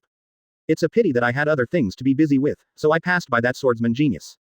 He should have just left the sea not long ago. You can go to the East China Sea to meet the swordsman genius. If it suits your wishes, you can accept him as your disciple. Just the right time to spend the past 2 years on the island." Quote. Mihawk took a deep breath and said in a deep voice, "Since even you call him a swordsman genius, you can imagine how strong his swordsmanship is. When I find him in the East China Sea, I will directly accept him as my disciple." Quote. Mihawk's idea of having a disciple came up as early as when he was fighting Ain and Daisuke. And what Bai Ye said is not wrong. 2 years on the island is too boring. Accepting a disciple will not only help pass on the swordsmanship, but also, maybe you can also get some unexpected gains from your apprentices when teaching like Yoruichi Shiro. The most important thing is that Mihawk really wants to see how terrifying this guy who even Bai Ye calls a swordsman genius is. Mihawk asked Bai Ye, "What is the name of this swordsman genius?" Bai Ye said calmly, "Zoro, the 3-sword style." Mihawk subconsciously recited, 3 swords, Lu Zoro. Although the name was a bit strange, Mihawk didn't think much about it. I just think that this genius's nickname is Sandao, called Lu Zoro. When Mihawk wanted to thank Bai Ye again, he saw that Bai Ye had already returned to the ship. Brother Bai, you are so powerful. You defeated Mihawk, you are now the world's best swordsman. If that's the case, then Ain and I have received instruction from the world's best swordsman. This is great. Quote. As swordsmen, Ain and Dasky understand better than others what the title of the world's best swordsman means to swordsmen. So when Byakuya returned to the ship, the 2 excited girls immediately smiled and talked to Aokiji, holding Byakuya's arms on the left and right, and chattering non-stop. Bai Ye felt the soft feeling coming from his arms and enjoyed it quite a lot. He raised his eyes and looked at Mihawk, as if to say that this was the unexpected gain from teaching the way of the sword. And Mihawk noticed Bai Ye looking at him, and his idea of accepting Sandao Lu Zoro as his disciple became more determined. After all, Mihawk has been alone since he started taking up the art of swordsmanship. Looking at the scene of master and apprentice, and harmony between Bai Ye and the others at this moment, Mihawk is still quite touched. At this moment, who among the onlookers was the first to shout, the world's best swordsman, Bai Ye? So, they rang one after another. The world's best swordsman, Bai Ye. The world's best swordsman, Bai Ye. The world's best swordsman, Bai Ye. Quote. Faced with the adulation from everyone, Bai Ye was not dazzled, but calmly stopped their cheers. Bai Ye said in a deep voice to everyone, don't call me the world's best swordsman. As soon as this statement came out, everyone was stunned. Under the arrangement of Ferguson, the soldiers of the G5 branch lurking among the onlookers were even more dumbfounded. Didn't Colonel Ferguson say that after seeing the victory of the Bai Ye base commander, he called him the best swordsman in the world? Those who just shouted, the world's best swordsman, Bai Ye, were almost all branch soldiers arranged by Ferguson. But they never thought that when they shouted so loudly that they almost brought up the surrounding crowd, the director of Bai Ye base stopped them from shouting. Even Mihawk on the island didn't expect Bai Ye to make such a decision. In fact, it is impossible for Mihawk to say that his heart was not touched when he heard everyone calling him Bai Ye, the best swordsman in the world. Of course, this is actually an incentive for Mihawk. It just sounds like I feel a little uncomfortable. But he also didn't expect that Bai Ye would actually stop the shouts of the people around him, and then recalled Bai Ye's suggestion that he accept a disciple, and proactively introduced Santo Lu Zoro to him. Mihawk suddenly felt that Bai Ye was worth getting along with. However, before Mihawk could be moved for too long, he heard Bai Ye shout angrily, from now on, I am the sword god Bai Ye. The cloak of justice behind Bai Ye moves automatically without wind, and the whole person is full of disguise. Everyone was shocked. It turns out that you don't want to be the world's best swordsman, or you don't want to be called the world's best swordsman. Regarding Lieutenant General Bai Ye's thoughts, Ferguson rubbed his temples with a headache and waved again to the arranged soldiers. Those soldiers instantly understood Ferguson's thoughts and immediately shouted, Sword God Bai Ye. Sword God Byakuya. Sword God Byakuya. Quote. Bai Ye looked around in surprise and said, feeling good about himself, it seems that my reputation among the masses is quite good. How cooperative you and the others are. Seeing Bai Ye's happy expression, Yishao, who knew the fact, kept silent with Aokiji and others. Ferguson was worthy of being brought out of the Marine Elite training camp by Bai Ye. He really understood Bai Ye's character well enough to deserve the title of the #1 scoundrel. Mihawk on the island looked at Shiro Yoruichi in disbelief, as if he had been stabbed in the back, and his figure became even more stooped. At this time, Mihawk completely overturned the previous thoughts in his mind and firmly decided on another idea. I can't make this friend. The next day, news spread across the sea that Byakuya defeated Mihawk on the Forbidden Island and won the title of Sword God. Almost 9.90% of people did not expect such a result. After all, Mihawk has been the world's #1 swordsman for a long time, and almost no one can challenge his status. But who would have thought that he would be defeated by a Marine Lieutenant General who was only 20 years old? Moreover, it was also heard that when Mihawk was returning, the enemies he had made before took advantage of him to attack him while he was seriously injured. At this point, Mihawk, the former world's best swordsman, has lost his trace and his life and death are unknown. In the East China Sea, a small boat floated alone on the sea. The man with short green hair and 3 long swords at his waist looked at the latest newspaper he bought. I saw the title above written in huge fonts, top of the Forbidden City, Sword God Bai Ye. It records in detail that Byakuya defeated Mihawk, won the position of the world's #1 swordsman, and called himself the God of Swords. Mihawk actually lost. The green algae-headed man murmured, if you put it this way, if I want to become the world's best swordsman, first must defeat Marine Lieutenant General Bai Ye. And Bai Ye, who was far away in New World, received the system prompt sound. Congratulations to host for successfully changing the plot points. Mihawk announced his withdrawal from 7 Warlords of the Sea, Zoro's goal, etc., and was awarded 10,000 world source power points. 10,000 points of world source power is considered a good income. And after defeating Mihawk, Bai Ye's reputation on the sea continues to rise. Although the goal of completing the achievement was not reached, it was not far off. Overall, the harvest this time is quite good. However, what Bai Ye didn't expect was that the red-haired pirates who were also in the New World caused a different sensation when they saw Bai Ye defeat Mihawk. That means Marine Lieutenant General Bai Ye is a member of the Knight Organization.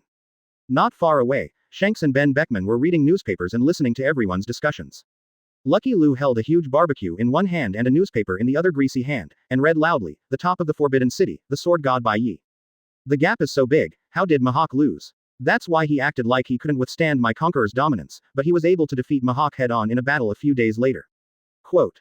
It's almost the same. It seems that the Knight Organization has a big plan. Otherwise, Harry, who is no weaker than General Marine, would never be allowed to change his name to White Knight. The red-haired man asked in confusion, then what is their purpose? However, Marine Lieutenant General Byakuya was unable to support himself under the captain's conqueror's domineering power. And as far as I know, Byakuya is not the only one pushing for the abolition of the Shichibukai system. The powerful blind old man next to Byakuya smiled and also admired the abolition of the Shichibukai system. Quote. Judging from the actions of the Knight Organization's several appearances on the sea, could it be that Bai Ye hid his strength when facing us? In this case, we will focus on the Knight Organization and see what they want to do. The emergence of the Knight Organization undoubtedly disturbed the calm situation on the sea. The more they thought about it, the more they felt that this was the only possibility. Ben Beckman nodded slowly. He agreed with Shanks on this point. At this time, Shanks suddenly felt that he needed to meet them. The other crew members said, yes, Mihawk is strong enough to compete with the captain. Following Shanks' words, he and Ben Beckman both thought of a possibility at the same time, and they both said in unison. Basically it's all about wiping out the Shichibukai recognized by the world government. Shanks murmured, what they said is not unreasonable. We have also met Bai Ye and know their strength. Shanks asked Ben Beckman seriously, are you sure that Marine Lieutenant General Bai Ye is the member of the Knight Organization we met in the East China Sea Windmill Village 2 years ago, Harry? Starting from the Marine Elite Training Camp, he gradually became the Marine Lieutenant General Bai Ye that everyone knows today. Everyone on the boat was discussing. How could Mihawk lose to Byakuya? Compared with the other 3 pirate kings, the purpose of the Red Hair Pirate's existence seems to be to balance the forces on the sea. It's not a random attack. Jesus said unexpectedly, I didn't expect Mihawk to give it to Bai Ye. It's really unexpected. This is very similar to Byakuya, who promoted the abolition of the Shichibukai system. Quote. Ben Beckman nodded and said, I can confirm this. Although Bai Ye and Harry's looks are slightly different, you can still notice the similarity between the two as long as you look closely. Ben Beckman shook his head and said, I'm afraid this cannot confirm the relationship between Bai Ye and the Knight Organization, because the Knight Organization's targets are those Shichibukai who have done many evil things. The energy spent is certainly not small. Quote. It gave Shanks an unpleasant feeling. Shanks confirmed, but no matter what, the White Knight and the Knight Organization must be inextricably linked. Chapter 170 The Five Elders Plan. Advertise here. Red Continent, Marie Joa. In a magnificent hall, 5 exquisite and expensive chairs were placed around a small round table. Sitting on each chair was an old man. Although his hair was gray, he looked calm and intimidating, and seemed to have a very distinguished status. One of the bald old men, holding a long sword that was as long as half of a person's body, said coldly, did he say on the phone what was the reason for the need to meet? An old man shook his head and said, he didn't say anything. He just said on the phone that he had made an amazing discovery. Nonsense. If there's something you can't explain over the phone, you have to come over and meet in person. Doesn't he know what impact it will have if this matter is exposed? However, just as the old man was filled with indignation, the closed door was suddenly pushed open, and a man in black robe walked in. A calm voice came from under the black robe, first of all, this matter will not be exposed. Secondly, the news I want to say is very important, so it must be discussed in person. Furthermore, the news I want to tell you is the news that your world government wants to know most. Arriving in front of the 5 old men, the man took off the black robe on his head, revealing his face. The red hair and 3 scars on his left eye have undoubtedly proved the identity of the visitor. One of the 4 emperors, the captain of the Red Hair Pirates, Red Hair, Shanks. The identities of these 5 elders are the 5 top leaders of the world government, collectively referred to as the 5 elders. If the people on the sea knew that Shanks was one of the 4 emperors. If we could actually meet and hold talks with the 5 top leaders of the world government in Mariajoya, they would probably be scared to death. This thing is like a mouse becoming a bridesmaid for a cat. It is so crazy and completely beyond the imagination of ordinary people. Obviously, the 5 elders and Shanks knew how serious the consequences would be if this news spread. That's why they looked so cautious, and Shanks also wore a black robe that could hide his identity. However, after hearing Shanks' words, the 5 elders were successfully aroused. The old man wearing a dark green suit, bald, with a splayed beard, and a Madara birthmark on his forehead asked, do you know the location of the headquarters of the Revolutionary Army? It's not that the information I know has nothing to do with the Revolutionary Army, but the Knight Organization that is currently in the spotlight. Knight Organization. Knight Organization. The 5 elders were all stunned. Although the Knight organization was not as dangerous to the world government as the revolutionary army that wanted to overthrow them. However, the recent things that the Knight organization has done, coupled with the Knight organization's wanton killing of members of the spy organization, have forced the world government to be more vigilant. In the ranking of dangerous forces, the Knight organization was placed second only to the revolutionary army. If I hadn't seen how much Yami organization hates Shichibukai before. The five elders even want the Knight organization to become one of the Shichibukai. After all, the Knight organization's whereabouts are secretive, the number of members is unpredictable, and its strength is powerful, so it has always been hidden in the dark. It has also become a serious problem for the world government. But they didn't expect that Shanks came here urgently this time to tell them the news about the Knight organization. The bald five elders holding a long sword quickly asked, "Do you know the location of the Knight organization? Or have you identified the members of the Knight organization?" The question asked by the bald five elders is quite critical. Shanks said word for word, "I can basically confirm that Marine Lieutenant General Bai Ye is a member of the Ye organization, and his code name should be Harry White Knight." The five elders looked extremely surprised. Although Bai Ye is Marine Lieutenant General, his name has long been known to the five elders.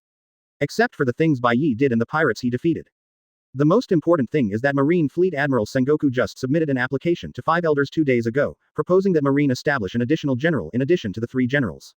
The candidate for the 4th Marine General is Marine Lieutenant General Bai Ye. Moreover, the Warring States period also comes with Bai Ye's information, which introduces Bai Ye's achievements in detail. With the first place in the Marine Elite Training Camp, he graduated 2.5 years ahead of schedule and was promoted to Marine Major General, responsible for garrisoning the Sabayati Islands. While serving as Major General of the Marine Corps, he protected Esther Kirk Street under the men sent by Doflamingo. Moreover, in the transaction between the Don Quixote family and the Beast Pirates, the Processal Palace was saved, and one of the 3 signature characters of the Beast Pirates, Jack the Drought, was defeated. Although Jack was kidnapped by Kaido and his men on the way to Impel Down City. But that doesn't take away Bai Ye's contribution to defeating Jack. The Sabayati Islands where they are stationed have been managed in an orderly manner, and for more than a year, almost no vicious incidents have occurred. Later, he was transferred to the New World G5 branch and served as the base director. During his tenure, he quelled the rebellion on Fishman Island and protected King Neptune of the franchising countries.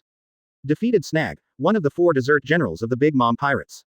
And when facing the ambush of the Beast Pirates, he killed Kunmu among the 6 suns in the sky.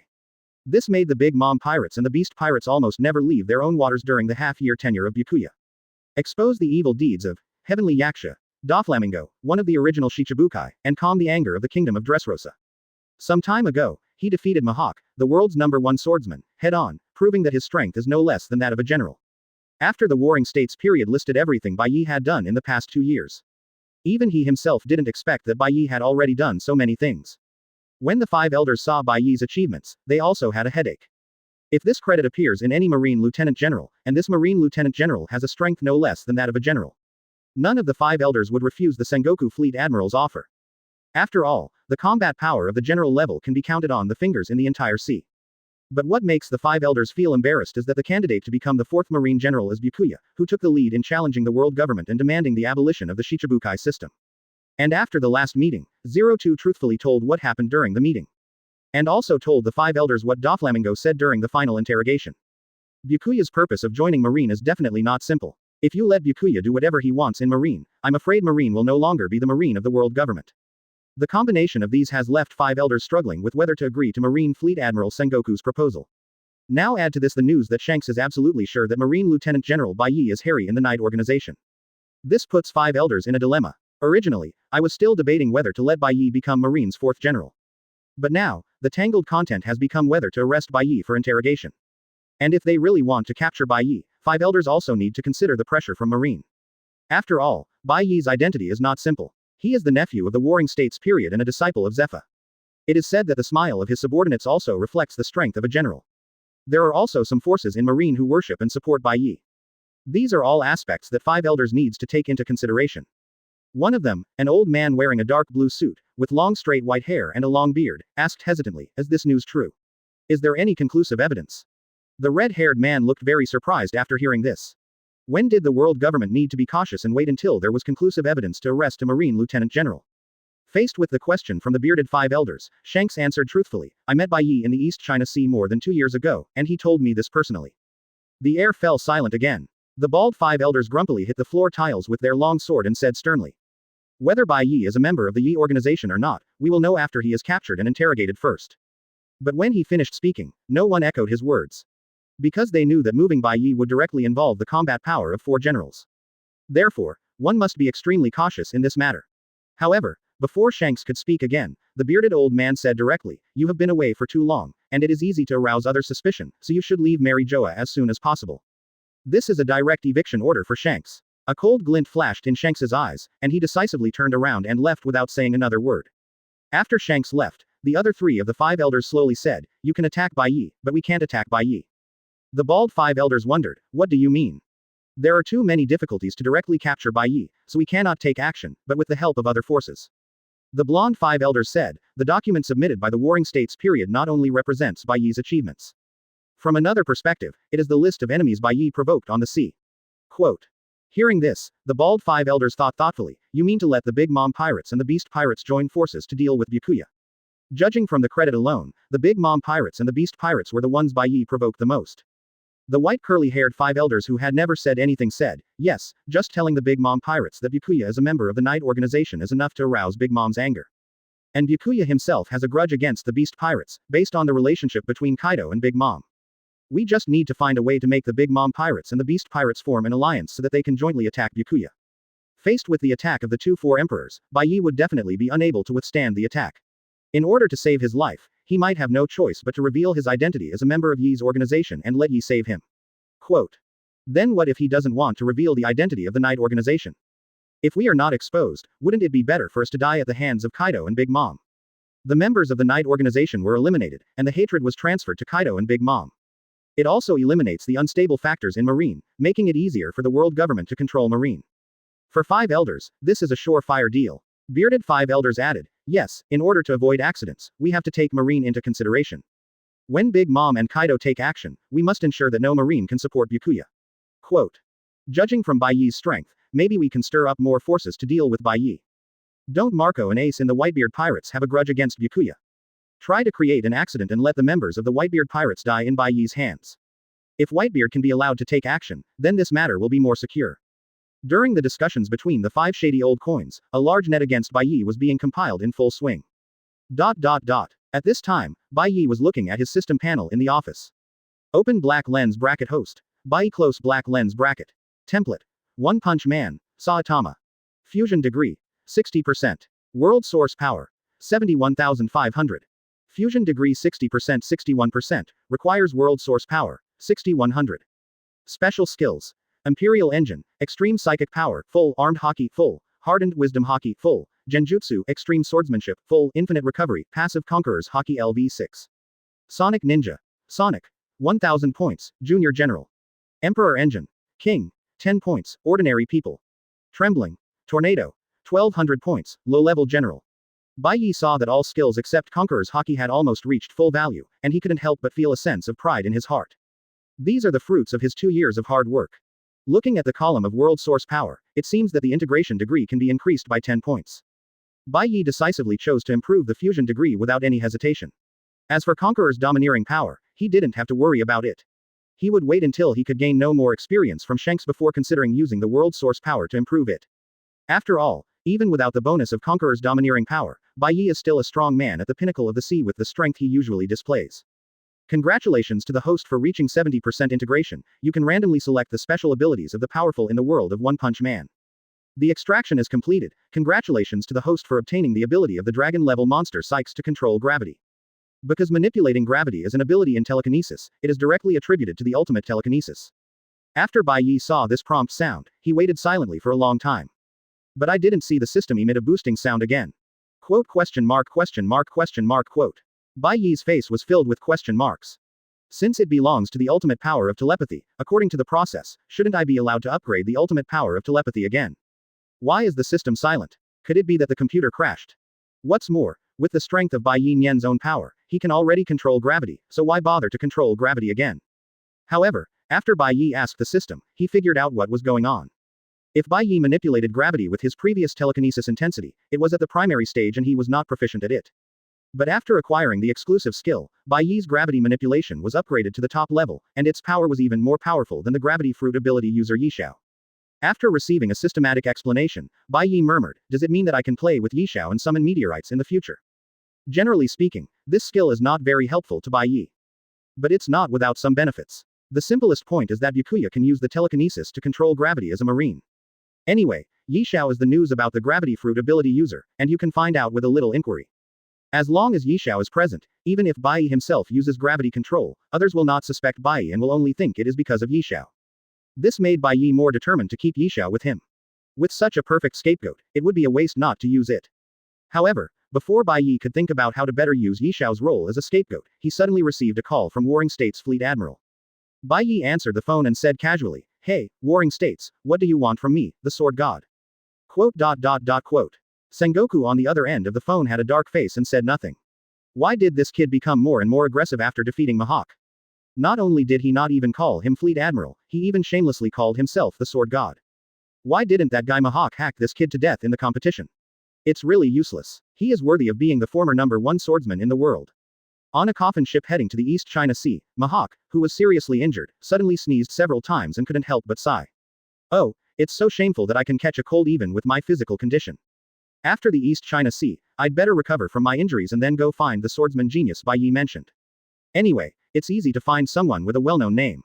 Talking back to the phone call between Bai Ye and Sengoku. Seeing that there was no sound on the other end of the phone for a long time, Bai Ye said angrily, "Are you mute? You can't even speak. If you don't say anything, I'll hang up." At this time, Warring States finally couldn't bear it anymore and said through gritted teeth, "Bai Ye, are you in need of repairs? How dare you talk to me like this? I just answered the phone and there was no sound. I thought it wasn't you on the other end of the phone. I used my special phone to call you, who else could it be if it wasn't me?" Bai Ye analyzed carefully, then who can say it accurately? If you are killed by someone, it is not impossible that the exclusive phone bug falls into the hands of others. Okay, you are really my great nephew. It seems that I have withdrawn the proposal from the 5 elders to promote you to the 4th Marine General.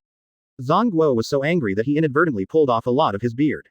When Bai Ye heard Sengoku's words, he stood up and said in surprise, "Uncle Sengoku, are you saying you want to promote me to the 4th Marine General?" Listening to Bai Ye's words, Warring States cursed in his heart, "What a piece of shit. When it comes to things that are beneficial to you, you just talk about Uncle Warring States. Didn't you just say that Lousy is mute? Then Lousy will be considered a mute now and let's see who is worried." Quote. Bai Ye listened to the silence on the other end of the phone and knew that the old man Sengoku was sulking, so he said directly, "Uncle Sengoku, wait for me, I will kill the 4 Emperor's pirates with a smile right now to calm you down." After finishing speaking, Bai Ye hung up the phone directly, looked at the phone bug on the table, and counted calmly, 3, 2, 1. Boo, boo boo boo. A smile appeared on Bai Ye's lips. After waiting for a while, he picked up the phone and said, "Uncle Zhang Guo, why did you call me again? I have ordered the soldiers in the branch to prepare for battle. I estimate that they will be able to set off after a while." Quote. This time the Warring States period really had no choice. As the saying goes, when things go wrong, there must be a monster. Warring States heard the anxiety in Bai Ye's tone and laughed angrily, "Your boy is more interested in promotion than your uncle." Seeing Bai Ye's silence, Warring States seemed to have guessed what Bai Ye was thinking and continued. "This is completely unreasonable. Both are possible." Quote. After hanging up the phone, Bai Ye didn't show any excitement. Seng Guo still thought too much about world government. The main thing is that after Bai Ye improved his fusion degree by 10 points, he only had 6,000 points of world source power left. 5 elders definitely have other plans. However, after learning the news, Bai Ye felt no joy at all. Then, I will tell you the news. How could he agree to become the 4th Marine General? The appointment should come out in a few days, just wait for the news. It is not a good thing for Marine to rashly start a war with the 4 Emperors pirate group. Uncle Sengoku, you just told me that you wanted to promote me to the 4th Marine General. Is it true? As far as ordinary people are concerned, if a dog is raised to bite others, and suddenly bites itself. Warring States said rather helplessly on the other end of the phone, "Come on, don't scare me, kid. I'll tell you some good news. The first reaction is to beat the dog to death, instead of showing your kindness to influence the dog so that the dog stops biting you and bites others. How's it going? Uncle treats you well, right? This means that he will soon have tens of thousands of world source power. How can Bai Ye not be excited about this?" Warring States said rather proudly, "Yes, they agreed to the proposal to promote you to the 4th Marine General. The Commander-in-Chief Kong Gang informed me of this news." Bai Ye's tone seemed a little anxious, not just because of his promotion. "You kid is so speechless. This matter is true. I have made suggestions to the 5 elders a few days ago and need the 5 elders to make a decision." Quote. That's why I agreed to this matter, which can be regarded as an expression of world government's goodwill to Marine. Although he said Bai Ye was just pretending, he knew that Bai Ye, a bastard, really dared to do this. Or maybe I agreed because of your uncle's face. You also need to earn more world source power. Bai Ye complained, comparing these two possibilities, I still think the former is more likely.